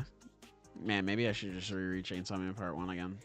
I don't know. Oh, you know what? That is literally never a bad idea. Never a bad idea, bro. She's peak. She's peak. Oh yeah, Death has a good volume cover too. The 14. Oh yeah, I love that one. That was a All good one. purple with the stained glass. Like that Yeah, just looks so good. that joint is so fire, bro. That Yeah, shit's Chainsaw Man has really good covers. Yeah, dude, it's awesome. I'm on Sailor timing for the past 2 weeks. I gotta do better, bro. You're not on my timing because I'm here. You're not. Okay, let's make that distinction. We are on time all the time. You're not. Okay, bucko. There's levels to these bezels. Come on now. But no, I'm glad you're here. Fumiko has on, yeah. I forgot she even had one. I mean, probably because that one hasn't come out over here yet. But Yeah, that makes sense. fuck ass Fumiko, man. God damn it. But yeah, Chainsaw Man overall, this chapter was a lot of fun. I'm very interested in seeing like what Fake Saw Man is talking about at the end, where he's like, "Are you aware of the mistake you've made?" Maybe he's just talking about slicing his arm off. He's like, "Ouch, Bro, Yeah, probably. I straight up wonder if that's just gonna grow a second Fake Saw Man. Oh, oh shit! Oh At this point, it might no, as fucking well. that'd be dangerous. That would be crazy. That'd be just in general, though, like this little clash we see does make me excited for this fight. The choreography is pretty cool, and just it's really good so far. Yeah, kind of messed him up there. Yeah, it's really impressive because, like I said, Fake Saw Man just like blasted away that shot, and then Denji just came in and sliced him. Like I'm not even gonna think about like the consistency of that because that don't make no fucking sense. But like whatever, you know. We ball, man. That's just baller. We ball, exactly. I don't care. I don't care. I'm not that's just dope. That. Hell yeah, man. So yeah, I'm very excited to see what they're gonna do next. Very cool. I love seeing Yoru and Denji's surprise reaction when he knocked it away. They're just like, man, what the fuck? Yeah, very cool. So. Shouts out to Yoru being a little gremlin as usual. Her and Denji are having so much fun. These are two dumb bitches telling each other yes. These are horrible influences on each other. So hopefully, we get that sorted out sometime soon. But for now, they are just going to indulge in their vices. So let's go. But yeah, good chapter overall. Is there anything else you guys want to bring up before we move on to the next chapter here on the list? I'm not going to lie. I'm so excited to talk about these chapters that if anybody brings anything up, I'm killing them. Okay, let's move on to Robo... No, I'm kidding. Kagurabachi Chapters. Kagurabachi Chapters 76 and 77, fellas. How are we feeling about peak? Sky, pull up the statistics. Wait, hold on a second. Yeah, they need some major updating considering we took a break. Yeah. Hold on, wait. I've actually I have a pot of tea here. Oh. And I'm gonna try some tea leaf divination. Okay. Oh. Okay. So that's gonna take 30 minutes to boil. Okay. 45 minutes to steep, and then I'm gonna have to drink it, which is gonna take 12. So I'll get back to you on that. Okay. All right. Well, we just kind of have to sit here then. We gotta wait. We can't do anything in the meantime. What else are we supposed to do? We can reread the chapters again and again. All right. So I gotta put it out there. Recent thing, while we can just talk about I guess other things, while we wait for the tea to settle. Right. I've actually recently taken up beekeeping because I'm running out of honey to pour on my goat here. The honey is infinite. We can never run out. That's good because I also need honey for my tea. Good friend. We got a lot here. Sounds like a banquet. Because we're eating good. We're eating good, yeah! I totally meant that. Type shit, this shit fucking rocks. By my calculations, this shit fucks. I just love the idea of Sky just doing the math on a calculator. He just throws it behind his shoulder. He's like, I don't need this to know that this shit fucked. These chapters were fucking phenomenal, both of them. I don't know how he does it every single time. It's unbelievable, dude. It's fucking crazy, man. Dude, we brought it up here before on the podcast. Us here and chat did, but we brought up the idea of his next ability being a Phoenix thing, and we'll get more into depth with that. Just wanted to bring up, one, we were right, but two, just the way it was introduced, where Hirohiko, he wins this whole thing, and he's like, I am the only one who's free, looking so fucking sick. Oh my boy, how you've glowed up. And then Chihiro just asks why. He's not I was reading that. I was like, that's such a weird question to ask, man. Like, bro, get on his ass, go. But there's a reason he's up there and I'm right here. Because he just says, why would you ever doubt a master, dude? And I fucking love, dude, they had Samura do the same shit that I talked about it again on the podcast. I love when Chihiro enters a place, he enters a space, and you just see the rain droplets and everyone looking around like, oh shit. Samura did the same thing with Toby Mune, where you just see the dark corner behind them just get blacked out in feathers. Grow into the Chihiro school of aura farming. Injected into my veins. This shit is so fucking good. Dude. I think it's so funny too. Because you see him, like, his eyes kind of partially open with the fire and everything, and people were saying, oh my god, he even healed his eyes just for next week. He didn't heal his eyes. He didn't heal his eyes. He's still blind. I'll admit that part is actually interesting. That. Like, because, like, apparently the implication is he totally can heal his eyes whenever he wants, but he just actively chooses not to. That's so awesome. That's so yeah, that's kind of sick.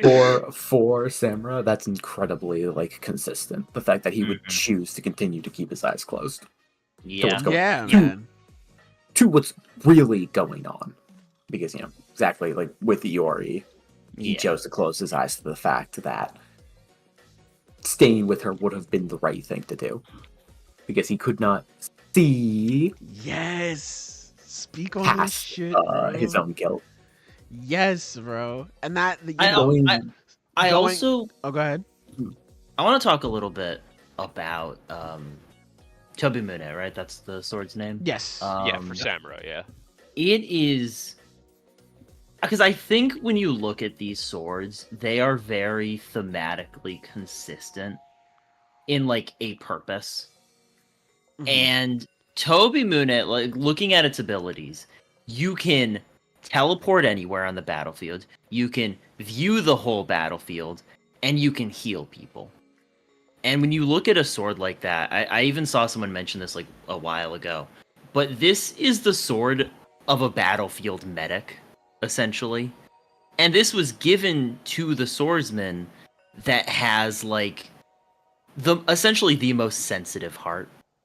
He gave this to the Rokuhiro gave this to the person who he viewed as the kindest.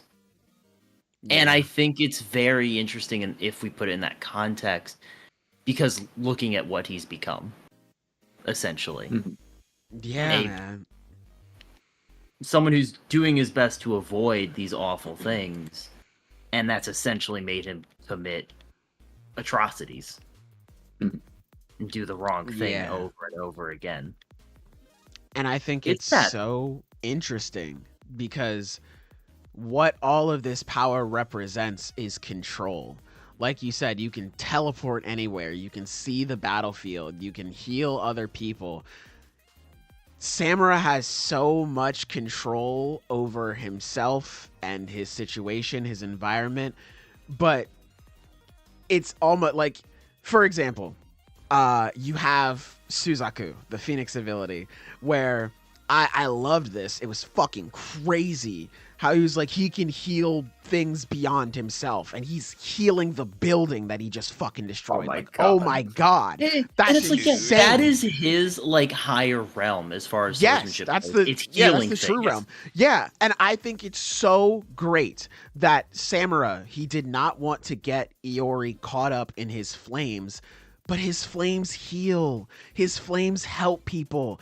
And I just love the fact that despite him having this ability to have control, have agency, and to protect, he still walks away because he feels like he can't do anything for her. And it just goes to show that, nigga, you're a fucking loser, because he has so much shit that he can help and he can heal this relationship, and it shows that it's never too late. He can repair this bond. It's this fear and this trauma that Yura played on and used to manipulate him. And it just goes to show, like, not only Samura's character, but also just how dangerous of a person Yura is, and just how he could influence somebody like Samura. It's so fucking good. Oh my god, I love Kagurabachi. Oh my god, like the fact that he's the least helpless person here, but the fact that Yura made him feel helpless with the culmination of everything that was going on, that he felt like he had to be pushed to this point. So fucking good. Injected into my bloodstream. It's so good, dude. It's so good. This story, I don't get it. It just gets better every I don't fucking get it. The honey is infinite. It's all over the floor. It's on the walls. It's fucking everywhere, bro. It's fucking everywhere. In a beehive. We are in a beehive, bro. Holy shit, dude. It's incredible, honestly. God. And like damn, that is bro. just really, like chapter 76 is good. Chapter 77, man. Holy shit. Because this is a great character chapter for Samura and Hirohiko. And I want to talk a little bit about Hirohiko and just that's unfortunate for you, because I want to talk a lot about him. Yeah, okay. So, I think the interesting thing, because, like, if you look at just online, the sort of discourse around Hirohiko, it's very similar to just some generational bums, honestly. Like, niggas are comparing him to Megumi, bro. I'm like, crying. It's Megumi, it's Kid, it's My goat very doesn't similar. deserve this. And here's the thing. He does. He 100% deserves it, because he talks about himself like he's a potential man meme. Like, he's like, he beat me last time, but this time I have my enchanted blade. And every single time he gets humbled because he fails to take something into account. It's not even a lack of ability or skill on his part. He just makes dumb decisions because he's ignorant and naive. Yeah, like, in this case, vision. it's him constantly underestimating Samurai because of his obsession with Chihiro, and how that just allows him to be blindsided. He doesn't... Every single time he loses, it's because he's lacking in some way. Like, the first time, it's because he completely underestimates Chihiro. The second time, it's because he completely underestimates Samura. The third time, it's because he completely underestimates Samura. And then there's even the time before that where they have their clash of the White Purity strike slashes, whatever, the EI. Mm-hmm. And, like, that time, he copies the sword technique, not because of an earnest willingness to learn, but because he's mocking Chihiro. Every time he loses, it is because he is not open to truly learning and growing from his experiences, and he just keeps going on some potential man shit like, this time I got the sword, like... Well, I don't know if we can even really say that, because Hirohiko is here and he's just like, oh, well, I know if I keep trying to use like the different aspects of my sword, it's going to be half-assed. So I need to focus on quality and not quantity. And him thinking about how Chihiro is going to just like boost himself, like he's going to be fine with Nishiki, which, by the way, subtle little thing here in this chapter where he uses Banquet and Chihiro gets to Samura at the same time Hirohiko does. Like before, like as he is activating Nishiki. That shit is kind of crazy, I ain't gonna lie. Shout out to my goat. But I think it is just a thing with Hirohiko learning from all of these mistakes that he is making, even if it isn't like oh, maybe I should start paying attention to what this guy is doing. Where like I should pick up the sword style. It's more so him realizing like, oh, okay, well that didn't work. Okay, well this is what my opponent did. Let me react with this. And this is what's allowing him to like bust into the true realm. Because I think even Johnny Hishaku Yura, he was mentioning like, hey man, this kid is gonna fucking lose, but these setbacks are what's gonna make him like stronger. So I do agree. I think going forward, this is going to be the generational loss that actually propels him to learn. But I'm saying, like, so far, he hasn't really learned the important things from this. He's been getting better and improving, like not just physically, like, oh, you know, he learned white purity, but he has been adapting, but consistently the core ego and deficiencies that are, you know, at the heart of who he is have been getting in the way. Like in this chapter, he's using Kumeyori to its absolute best effect according to him. You know, like you destroying the building, a really smart move, because he is no longer underestimating, because he is adapting to the threat that Samura poses by being like, well, I can't beat you, so I'll just beat you. I'll beat everything around you. But even then, even though he is using the sword in a very clever way, and in a way that seemingly bypasses both Chihiro and Samura's strengths at this point, he is still dismissing Samura. He even said, like, when Samura's trying to fight through all the zombies, he's running away. Yeah, well, he says, get out of my way. Like, he's not the foe at that point. He's the distraction from the fight with Chihiro. And then, yeah, he's no longer relevant. He's dismissing Samura again, which is the exact same thing he just did. It really shows. And he got lit on fire for it. Yeah, which I think is intentionally showing that even when he's adapting, he's not learning the important lessons. He's not really taking away what he's supposed to. And I do think this loss is the loss that will do that. Because, I mean, that, like, last panel of him where he is just... He's destroyed. Devastated. Yeah, he's for one of the first times, he's actively distraught that he fucking lost.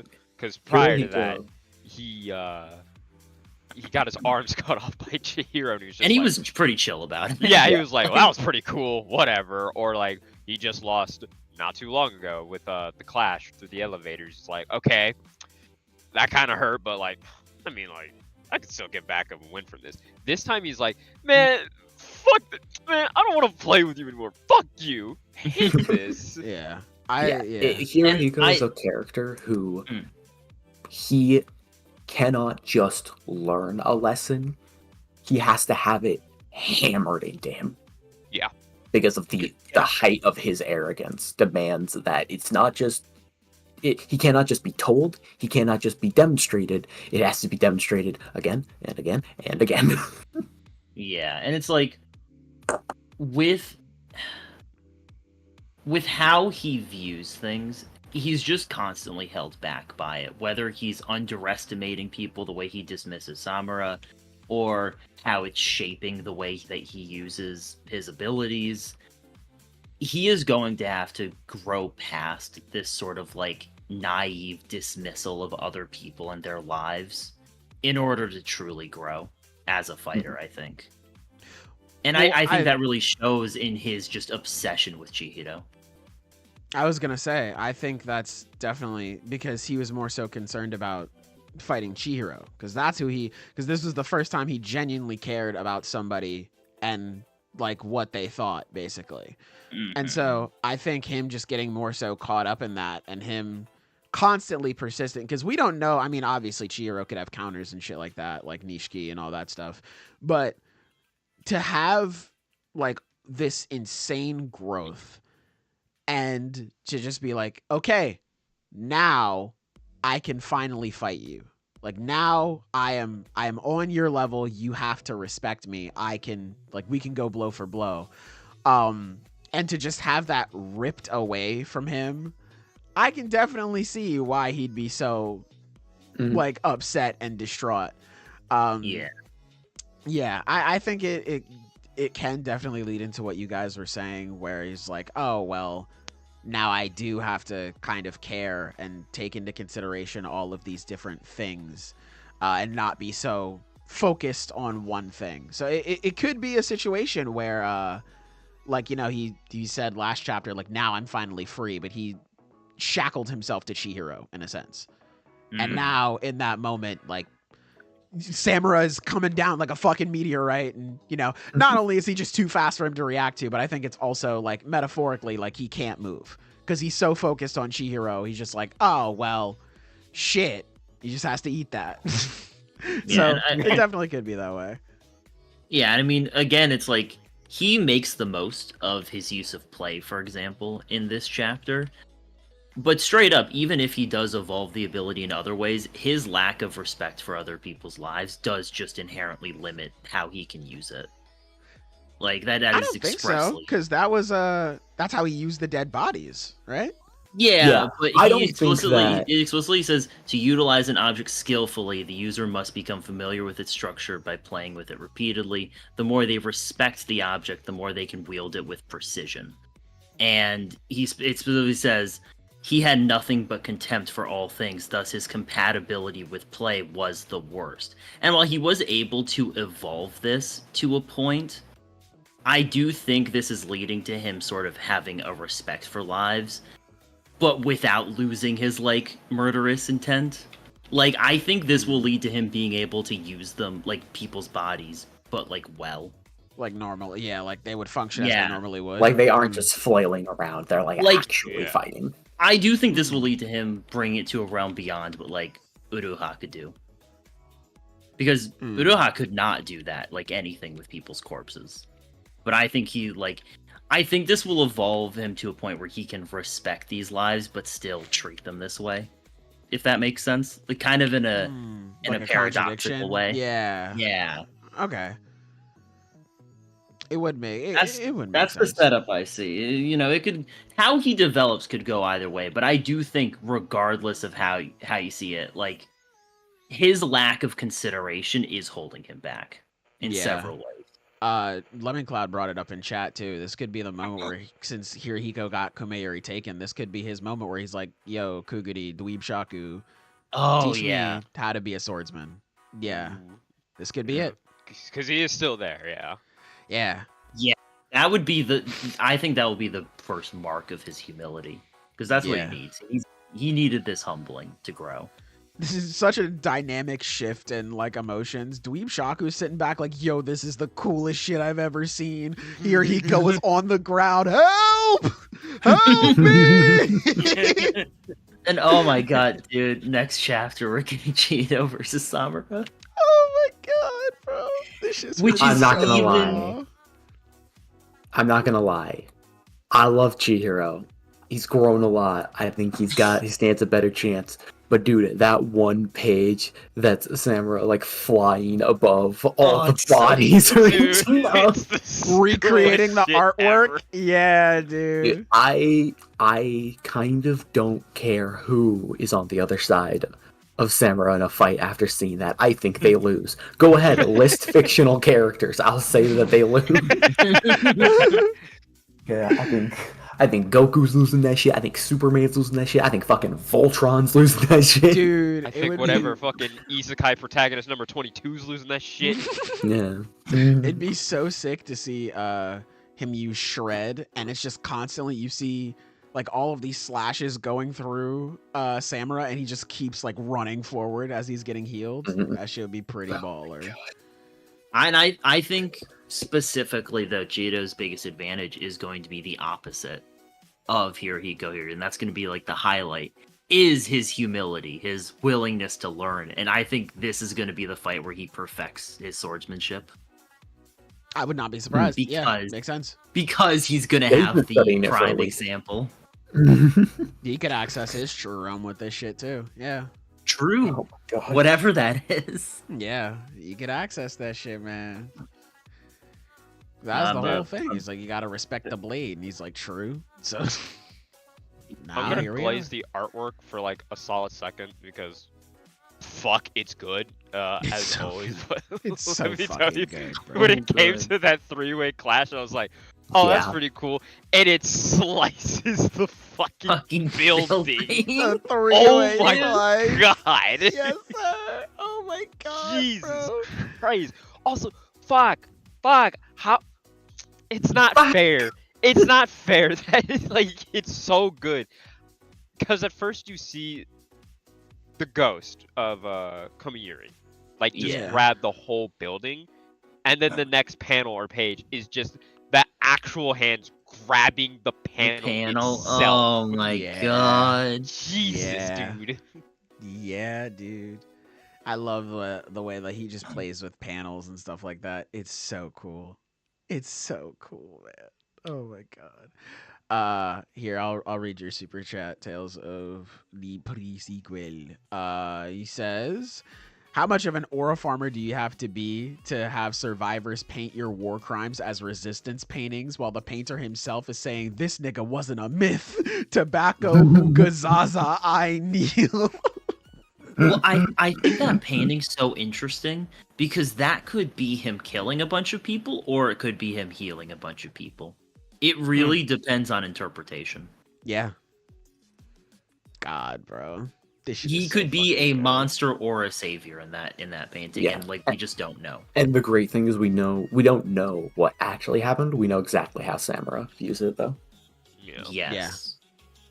because of all the guilt that he still has. Dude, just the God, little bro. things like the crows the crow feathers he summons are on fire now. Like Yep. it's so cool. Yeah. Why are other people even fucking making stuff? Why are you coming out with chapters on Kagurabachi Sunday, nigga? Who do you think you are? Who do you think you are, nice prison? The fuck is your problem? I didn't bring this up, I think, on the podcast or so. I think it was like, a couple of weeks ago or something like that. It was just right before this climax hit and stuff. We see all this shit that Samura does. Every now and then, I'm reminded, oh yeah, that's right. There are like 3 other sword bearers. Yeah, right. Yeah. So it's like, what the fuck are they gonna do?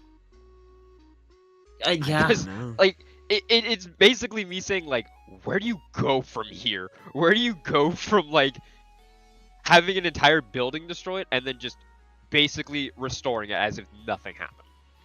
And teleporting. And seeing everything. It's so fucking crazy. It's insane. It's so fucking crazy, man. Yo, they were fighting some crazy niggas back in the day. Holy. Well and Holy. truly, this is where we get the confirmation that Rokuhira had no reason to go that hard. They shouldn't keep, like, even aside from like the it's like it went beyond his control. It's like, yeah, but like the normal one was too much as well. She's too hard.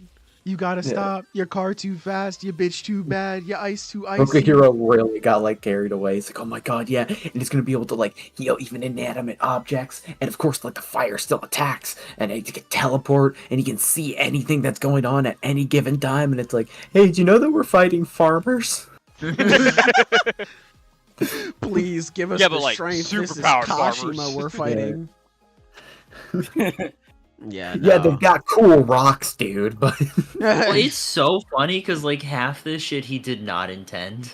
Like yeah, no, Yeah, I right? 100% understand. that but, they like, a lot of it evolved beyond his conception. That's probably why he ran out of time, bro. They're just like, oh, you know, we're making all these abilities. It's like, bro, we gotta head to war in like 3 hours. He's like, shit. Let's just make it so that everyone's hearts are together. One of y'all dies, y'all all die. Anyway, bro got carried away. I didn't have respect time it. to work out the details, so we're stuck with this. He asked Yeah, I respect ChatGPT it. to fill in the contract. No, bro. Oh God, don't remind me, bro. I am a fan of a basketball team that asked ChatGPT what to do. I want to die. I want to die, bro. Oh my God. Generally, the purpose of playing a game of basketball is to score more points. As such, winning a game would generally involve scoring more points. Yeah, he's just like genius. Genius. I never would have thought about that. Fuck, man. Someone is saying in chat, I want so bad to see how Misaka used Cloud Gouger. So, fun thing. There was an interview a while ago about like what can we expect from Cloud Gouger in the future? Because, the handle got basically broken in half, and then Geodo used the handle until it disintegrated. Mm-hmm. The blade still exists, and Hokazono straight up said, "Hey, by the way, that blade part is still around, so keep that in mind." Sojo, we are getting you from out of the underworld, brother. Let's go. Oh, fuck. It's a pretty prominent theory, actually, in the community that Chihiro will one day reforge Cloud Gouger, which I have mixed feelings on that. I don't know if that's going to happen, especially after everything he's learned about the Enchanted Blades. It's kind of a theory that's a bit outdated at this point in some ways, but it is interesting. It's all right because May is one of the ones that sucks. Yeah, dude, can you May is one of the ones that sucks, so it's okay. Can you imagine Cloud Gouger just being like a short sword? Yeah, that's been my personal, my fan want. Because he has his little short sword. It'd be cool if he just had... I mean, look, here's the thing. It wouldn't make sense because he'd have to have a contract with it, but it would be so cool. Yeah, fucking make it and have a contract with N10. I don't know. Figure it out. Figure it the fuck out. I want make it happen. If the wielder of Cloud Gouger dies, then the wielder of N10 will die. It's a good thing I'll just never fucking die. Yeah, then they're like, it's like a chapter later that the sword's like, wait a minute, you're both of those people. Wait a fucking minute. Yeah, wait a minute, I've been swindled.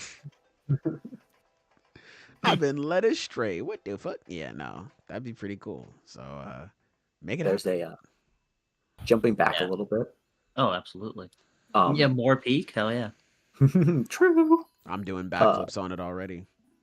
I think that the in 76, I really like how. By the way, the water stopped. It finished boiling, so now I'm steeping the tea. So 45 more minutes, and then we can talk about Kagurabachi. No. Okay. Yeah, I did make a timer. That's so fun. But what's it called? It's the scene when Samura's being affected by the hallucination.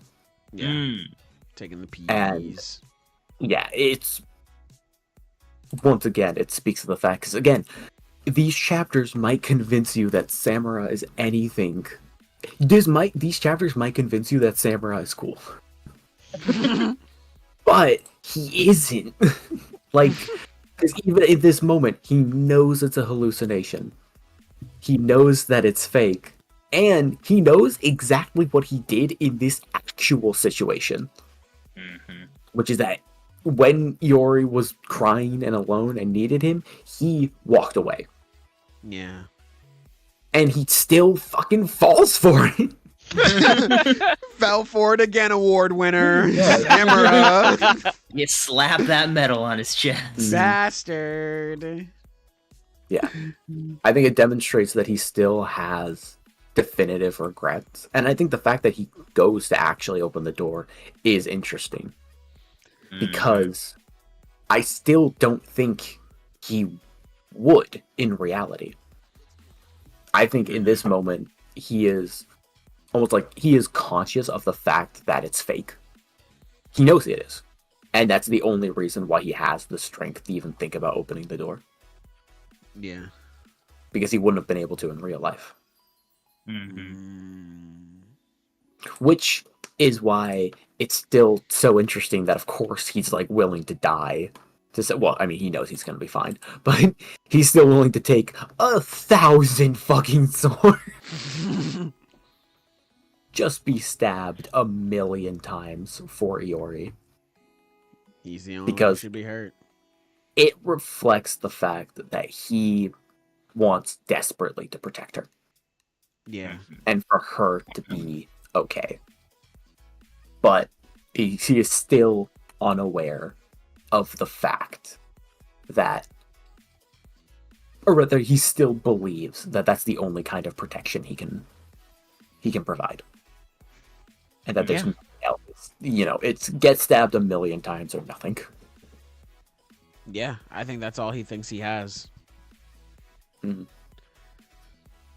Because, I mean, that's what it was painted as when in the backstory. It's like, oh my god, is that the Seiji Samura, the big war hero guy? You're the coolest. Oh my gosh. So he probably thinks, shit, man, that's all I really can do, especially to not get her wrapped up in all the bullshit that he could be involved in. Yeah.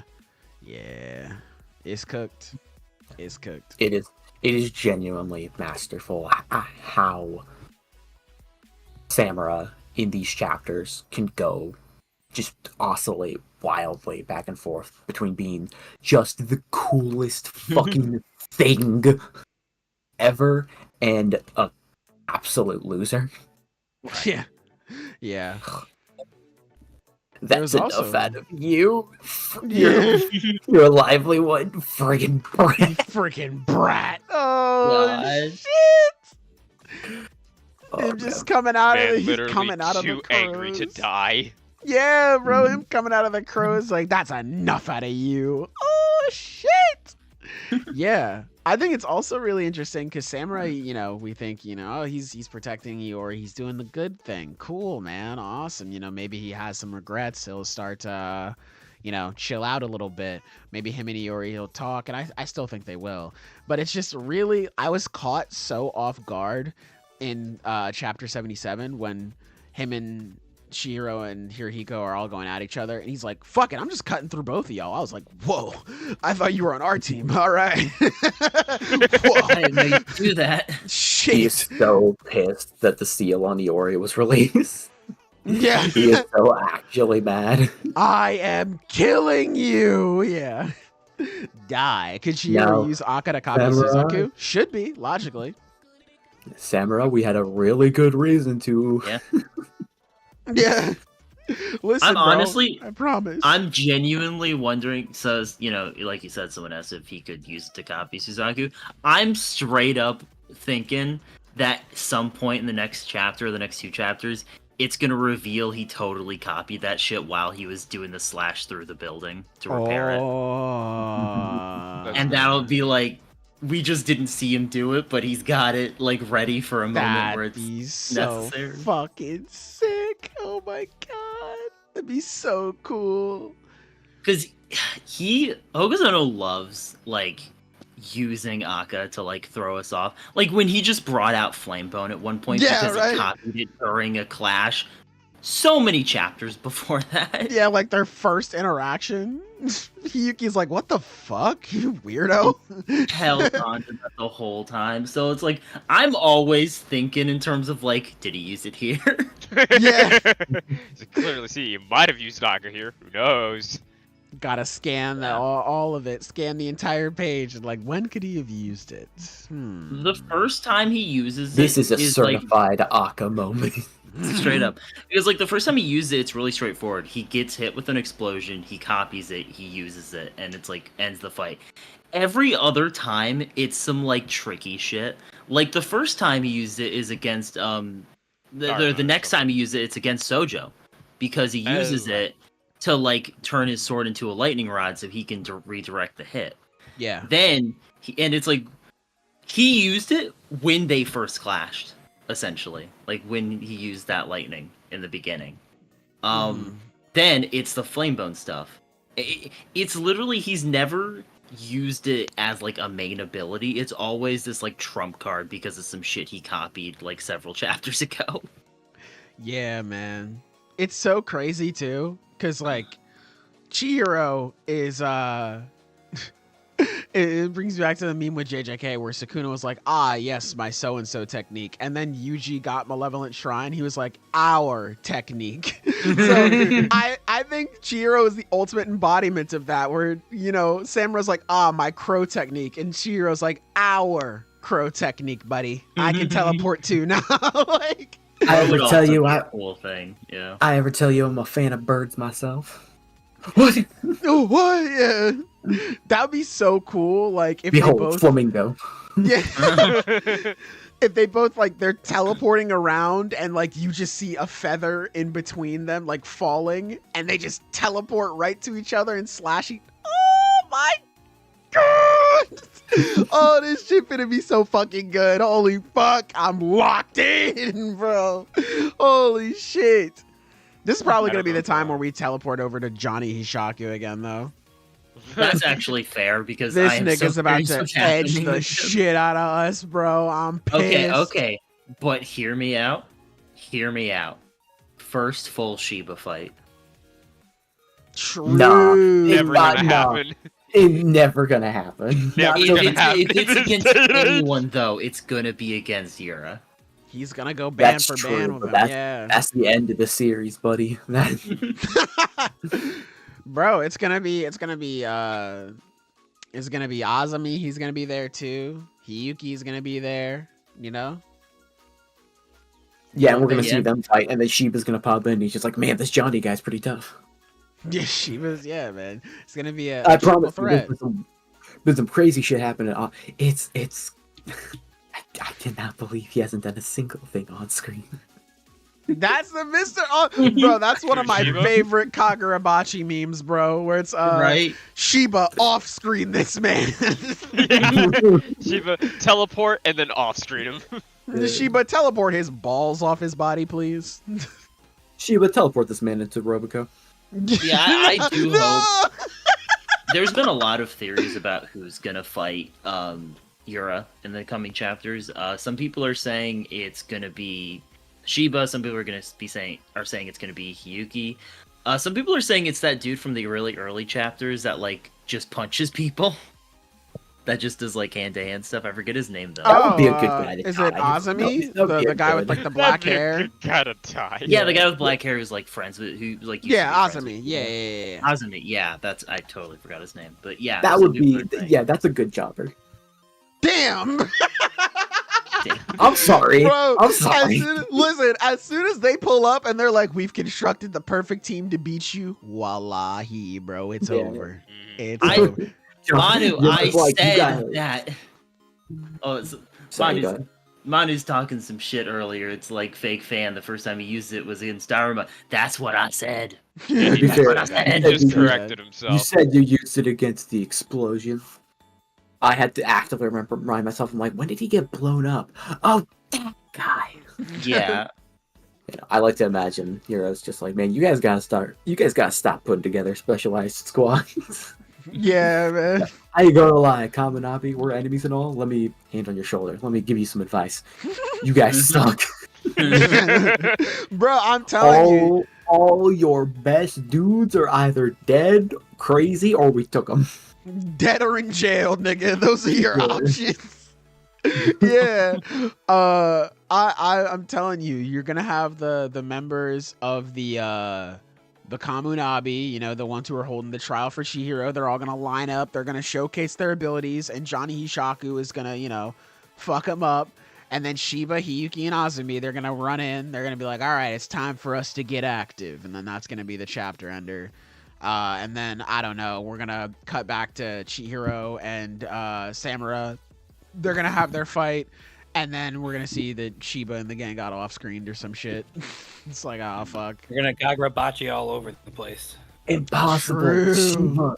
She was lying on the ground. Impossible. I was off screen. No, he's gonna be I like, was "Let me show you in the true space off-screen between hockey." pages. That's where I reign supreme. Throughout the ink and pages alone, I am the off-screener. Throughout the panels and the margins. I don't know. Blackbeard lied to me. I'm supposed to be the off-screener here. Between I the don't know, panels and pages. I don't know if anyone brought it up, but I think It's like through the fire and flames, through the panels. Yeah. And pages. I'm sorry, that just got me. Okay. it's the last page. Chihiro stands up for the He's squared up for purity the style. fade. Yep. Yeah. He's ready for the clash. Yeah, he's ready for a clash, which good luck. I've got nothing else to say. Nah, he's smirking. I got faith in my boy. I really like the manner, the way he's holding the sword, which is he's pointing directly at him, like that was for you. I want you, bitch ass nigga. Yeah, he's gonna show up to the fade. He's gonna show up for the fade, and it's gonna be legendary, bro. It's gonna be legendary. Yeah, that's right. I unbrainwashed your daughter. Yeah, that's right. What are you gonna do about it? Be I a good unbrainwashed your dad? daughter. Stole your sword techniques. Fuck you. Unbrainwashes your daughter. I think Maybe I'll start someone, wearing sunglasses indoors too. Huh? I think someone brought it up in chat too, but someone was like, "Does Summer even know like Enten's abilities?" Oh, Which I probably don't not. No. He's going into this fight blind. Aha. Aha. Aha. Yeah. Yeah, I laughed already. Oh. I laughed. You can stop. Shit. But yeah, no, it's like, you know, which I think is funny though, because in Judah's first fight with Sojo like got the gist of it pretty quick. Yeah. So like it might not matter, to be honest. It's the JoJo's, like everything past part 3, where it's like, or specifically in part 4, where it's like, oh, actually, it's really easy to figure out he could stop time. So easy. The moment like a super complicated ability becomes more common. Oh, my favorite example of this is in Black Clover, which is Vanessa, I think, right, with her like string of fate thing. Yeah. The first time it's shown, it's like this whole fucking deal. Every time after that, it's like, I see, she manipulates fate. Okay. Yeah. Man, sure. Yeah, okay, whatever. Okay, man, I'm sure. The natural logical conclusion from seeing a cat show up. Yeah. A cat right? show up and then some attacks get like redirected and maneuvered around. Did I miss? No, impossible. Causality must have been rewritten. Yeah. It's genuinely wait so for, fucking crazy. For Steel Ball Run to be fully animated, and then you thought King Crimson was fucking bad with his explanation. I dare and implore anybody to get ready to witness how T4C is first explained in Hey, show. man. Filthy axe at a At reasonable, a reasonable price. Thank you, yeah. But then afterwards, the people who fight against it is just like, man, I don't fucking care. President just did some stupid shit. Yeah. I've heard a Okay. little bit about It's what like, it really? does, and it sounds like the most JoJo's ability ever. Because I heard it and I It's thought, pretty how can simple that on be paper, useful? But of Yeah. course, in Araki fashion, it's made to be the most insane shit ever. I was gonna say, when I was reading through Steel Ball Run, I was talking to Sky about it, and like he explained it to me, and I was like, that makes sense. And then I read the explanation, I'm like, I don't get it. Yeah, like I don't know how. I read like a fucking 5-page breakdown on how this shit works, and I'm like, Sky summed it up in like 2 sentences, bro. Like, come on. It's actually so fucking dirt cheap. I find it quite expensive, actually. Like, Quite the time Actually. investment, man. actually really easy to understand. It's just that he explains it like it's the classic, you know. It's like Yeah. same thing with like Hunter x Hunter, where it's Yeah, like blah blah yeah. blah time bullshit. Like in effect, totally makes sense. In explanation, well, the problem is that you're trying to use string theory to explain this shit. You can just say that they did that. Yeah, man. And you compare, something like part 6 with Stone Free, where it uses string theory in the most literal and badass way. It's so cool. Does it? It's so cool. Well, yeah, because that's just what it does. It's string. Yeah. Exactly. Yeah, string. Yeah, my string theory is I win. Yeah, my string theory is fuck you. My string theory is that I fucking punch your brains out. Yeah. Yeah. I think it's I just fucking kill you. I'm when willing you to die. How test does that sound? theory. Yeah. Wait, did someone say string theory? Yes. Boo. Boo. Oh, okay. Yes, you Put should- the you should fries. finish- Put the fries in the bag. You should Damn. finish Stone Ocean. Oh, you should. JoJo's is really good, everyone. I know everybody knows that. I know everyone knows that, but Yeah. Part 7 is going to be really good. That's what I hear. True. Yeah, I believe. I still like Part 6 more, but it's okay. Part 6 is 7 also really good. Yeah, Part 7 is solid. And then after that, the series ends. True. That's very true. We just don't have to. We don't have to do Part 8. It's not necessary. Do not talk about it. Yeah, skip that shit. It's over. But yeah, Kagurabachi this week and last week, fucking phenomenal. Genuinely, just amazing chapters. Yes, genuinely fucking insane. I loved it from start to finish, baby. Really fucking good. I feel blessed. To be alive, really. I feel blessed. Yeah, this shit's awesome. That shit is awesome. But is there anything else you guys want to say before we move on to our, I guess our last set of chapters for the week? Yep. Done. Okay. On the dawn. Dawn. So then we're going to talk Dandadan Chapters 190 and 191. Fellas, how are we feeling about this one? Good set of And chapters. you all said that my man Quinto wouldn't pull through.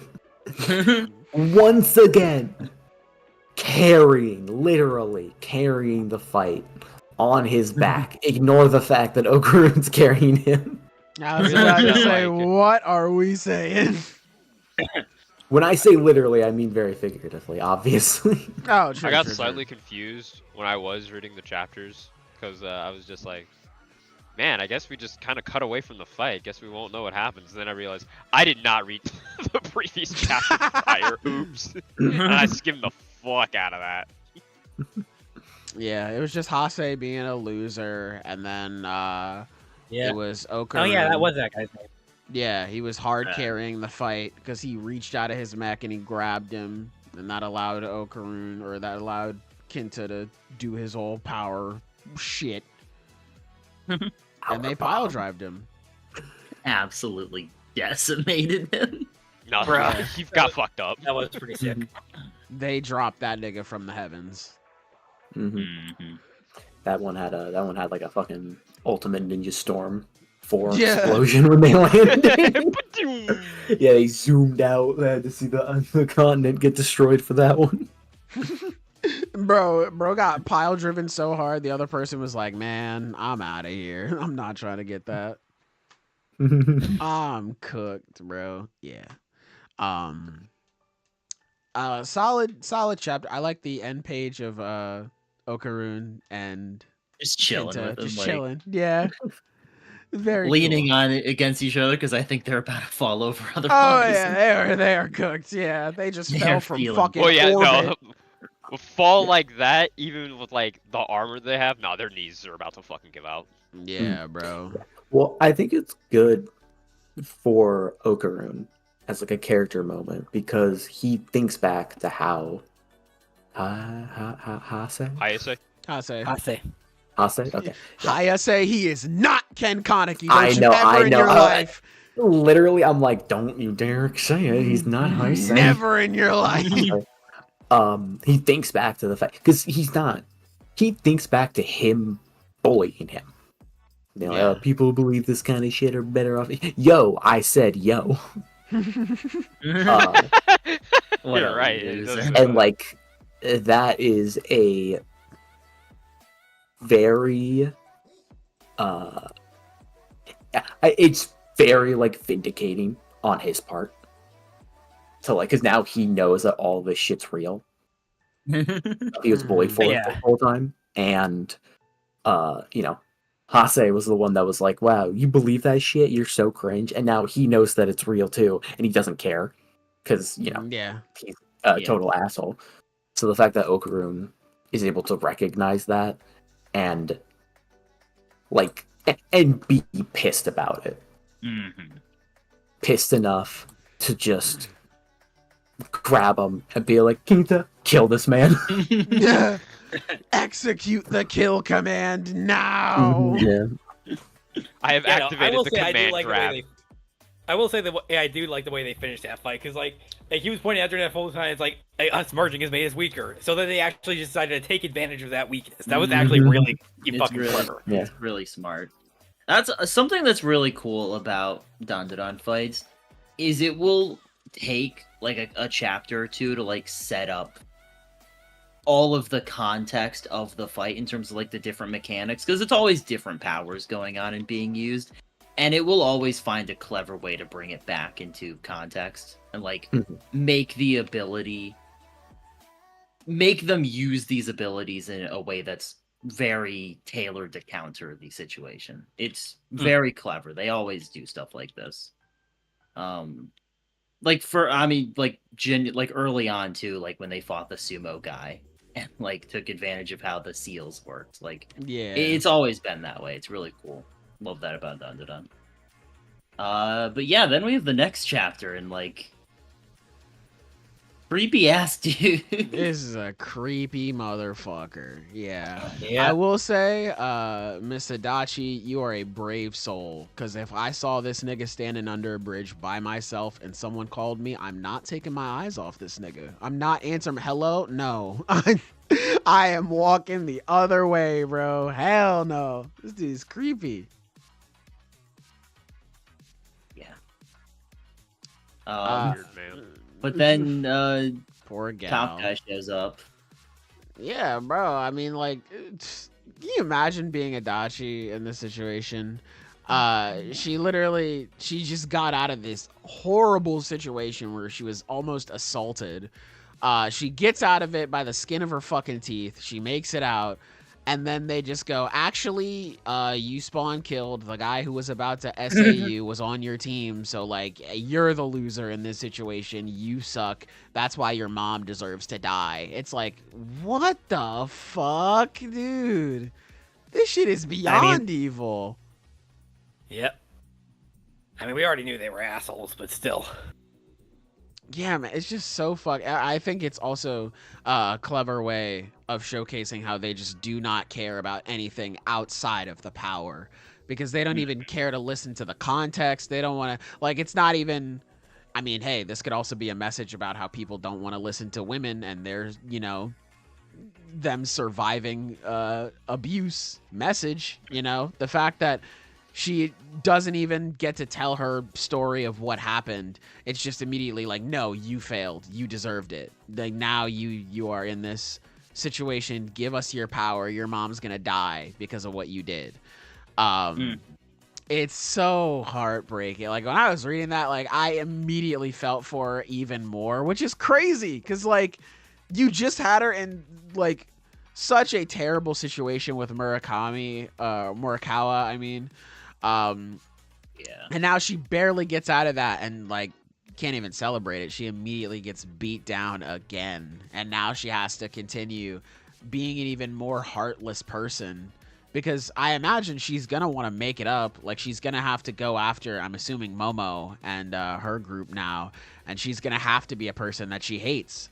And it's so fucked up, man. All she wants to do is just help out her mom, and now she's got to do all this shit. It's so evil. Yeah, it's a really interesting situation, especially because our group, like our main group, is pretty vulnerable right now. Yeah. With the way things are going with Momo, straight up, she is having a terrible time. Oh, she's having a terrible, no good day. Yeah, it's awful. And it really makes me wonder how they even like begin to fix this. Because if they can't even like see her, if they can't see or hear her, yeah. And you gotta remember.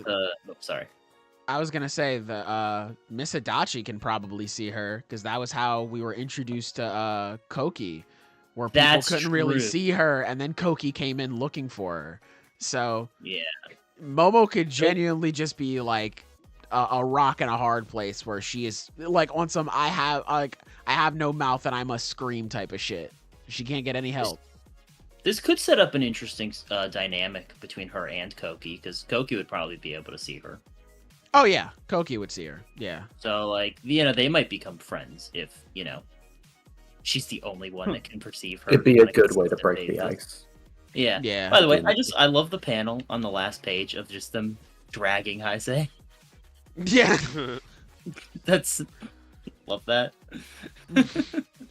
God, man. I love my dumb team leader. She finally got a win, man. I'm so happy for her. Kinta in the back, like, no, are up. I didn't. Yeah, man. We're finally back, man. We're finally This was back. truly like victory of the loser squad. Fuck yeah. Hey, we Hell needed yeah. that. We needed that shit Oh, bad, absolutely. man. God. Because, I like I said, Iristocks, oof. We were... They've been dropping. we were getting pretty fucked up, man. They were whooping our ass, but now we're back up, man. Finally, thank God. And shouts out to Koki too. I'm really interested to see how her power progresses. It's so fucking cool. It's very funny because it kind of goes back into what we were saying. Like, Koki just reveals this brand new ability, and now this random dude in the chat's like, ah, yes, Lord of the Flies. How'd you know? How'd you know that? that, right? How'd you know that? How'd Are know you that? like? Are you doing the fucking text placements That's in what these I'm saying. chapters? Yeah. How'd you know Lord of the Lettering, that's Flies? the word. Just make that shit up. Yeah, right. He's like, I Who just thought of decides it this? myself. I'm Well, clever. we know it's gotta be kind of like a whole thing where it's, like named after mythology of the world and like something like this. Lord of the Flies is the only name that makes sense. It makes the most sense. Yes. What else is gonna be? Fucking Gnome King? Fucking- No. Yeah. Think about that. Makes no sense, man. This is the shit. so. Yeah. That's just he's gonna be like, so you're using Lord of the Flies and was it Rin? Is that the idol? Like Yeah. the idol spirit? Yeah. Uh, Rin is the she's class prez. okay, yeah. What's the name of her dead ass friend? Oh, I do not know. I will look it Well, up, but Wolfang's gonna be like, how did you know she had that ability? And it's like, how did you know she had that ability? I just called it that. I bet I called it that first. yeah, I bet I said it faster than you, Bucko. Yeah. She's using Lord of the Flies. Yeah, I know. Nora Flash, yeah. I know. I saw the. I said it first. Yeah, I said it first. You're behind. Yeah, I was gonna name it the cut scene from Metal Gear Solid 5: The Phantom Pain, but Lord of the Flies sounds better, I guess. Sure, it makes sense. References. Yeah. This chapter, or I guess these chapters, were pretty good. I don't have as much to say about them as I did with Kagurabachi, because God, those chapters were fucking phenomenal. Holy shit. Yeah. But yeah, these were really fun. A lot less to wipe off of my screen after these ones. Yeah. I think the final page with Koki like tending to all the pygmies at the end, that was very cute. I wanted love to say that. that. It was very cute and wholesome. But yeah, aside from that, really good chapters, man. Really good chapters. Nothing much else to say about it. Yeah. Is there anything else you guys wanted to say before we get the F out of here? I guess that's the only thing to wrap up with. Is like someone did actually point out next week is Golden Week, so we are going to be on break for One Piece and Kagurabachi as well as the rest of the magazine. But we do still have Chainsaw Man and Dandadan on tomorrow and on Tuesday, so we should. I still am have something to excited go for with on Chainsaw Sunday. Man. So. Damn, fuck Dandadan. No, I'm kidding. Well, Yeah, okay, I'm I'm sorry. There's a sick ass fight happening. Like, that is true. That is true. Yeah, maybe we'll maybe I'll try to come up with a little game, see if I can get it working. I'll try to come up with a fun little game to pass the time. Maybe we can. We're do gonna Fairy play Tail, rousing round. Guess that war crime. but- Yes, that war cry. Yeah, Who did I- that war crime? I would unironically love to do a game. This is not the idea.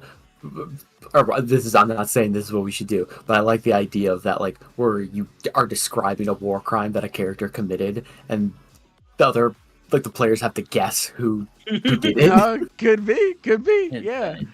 that could be fun. That one doesn't. That one's not going to get picked up by a network. Right.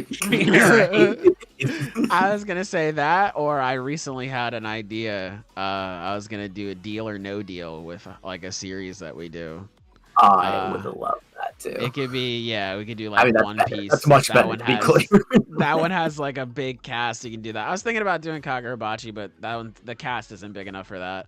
I think One Piece would be pretty good. Or maybe we could do Fairy Tail. Maybe we'll do, we could do a segment about Fairy Tail and the game. Who knows? But we'll see. Lock in, man. I'm gonna try to get that Deal or No Deal thing set up. So come back next week. We're going to have all types of fun here regardless, man. Thank you guys so much for listening to the podcast. If you listen to the whole thing, shouts out to you. You're awesome. Especially the first bit, the intro. Especially Very the important. Intro, man. Fundamental. Shouts out to our intro listeners, man. Thank you so much. Let us know down below what your favorite chapter of the week was. Doesn't have to be anything that we talked about here on the podcast. It could be Blue Lock, Blue Box, Kill Blue, Grand Blue, Blue Beetle, Kane Banashi, Nue's Exorcist, fucking, what else came out? There was Sakamoto Days, Ichi Which the is Witch. pretty good right now. All types of shit, man. I gotta catch up on those two. I'm only 2 chapters behind, so it'll take like 2 seconds, but I did not. Each of the read. Witch fucking rocks right now. Hell It yeah, man, does. it's really good. But yeah, let us know down below what your favorite chapter of the week was. With that all being said, I'm going to pray that the Lakers beat the Timberwolves because I want to see them win. But we're getting out of here. Goodbye.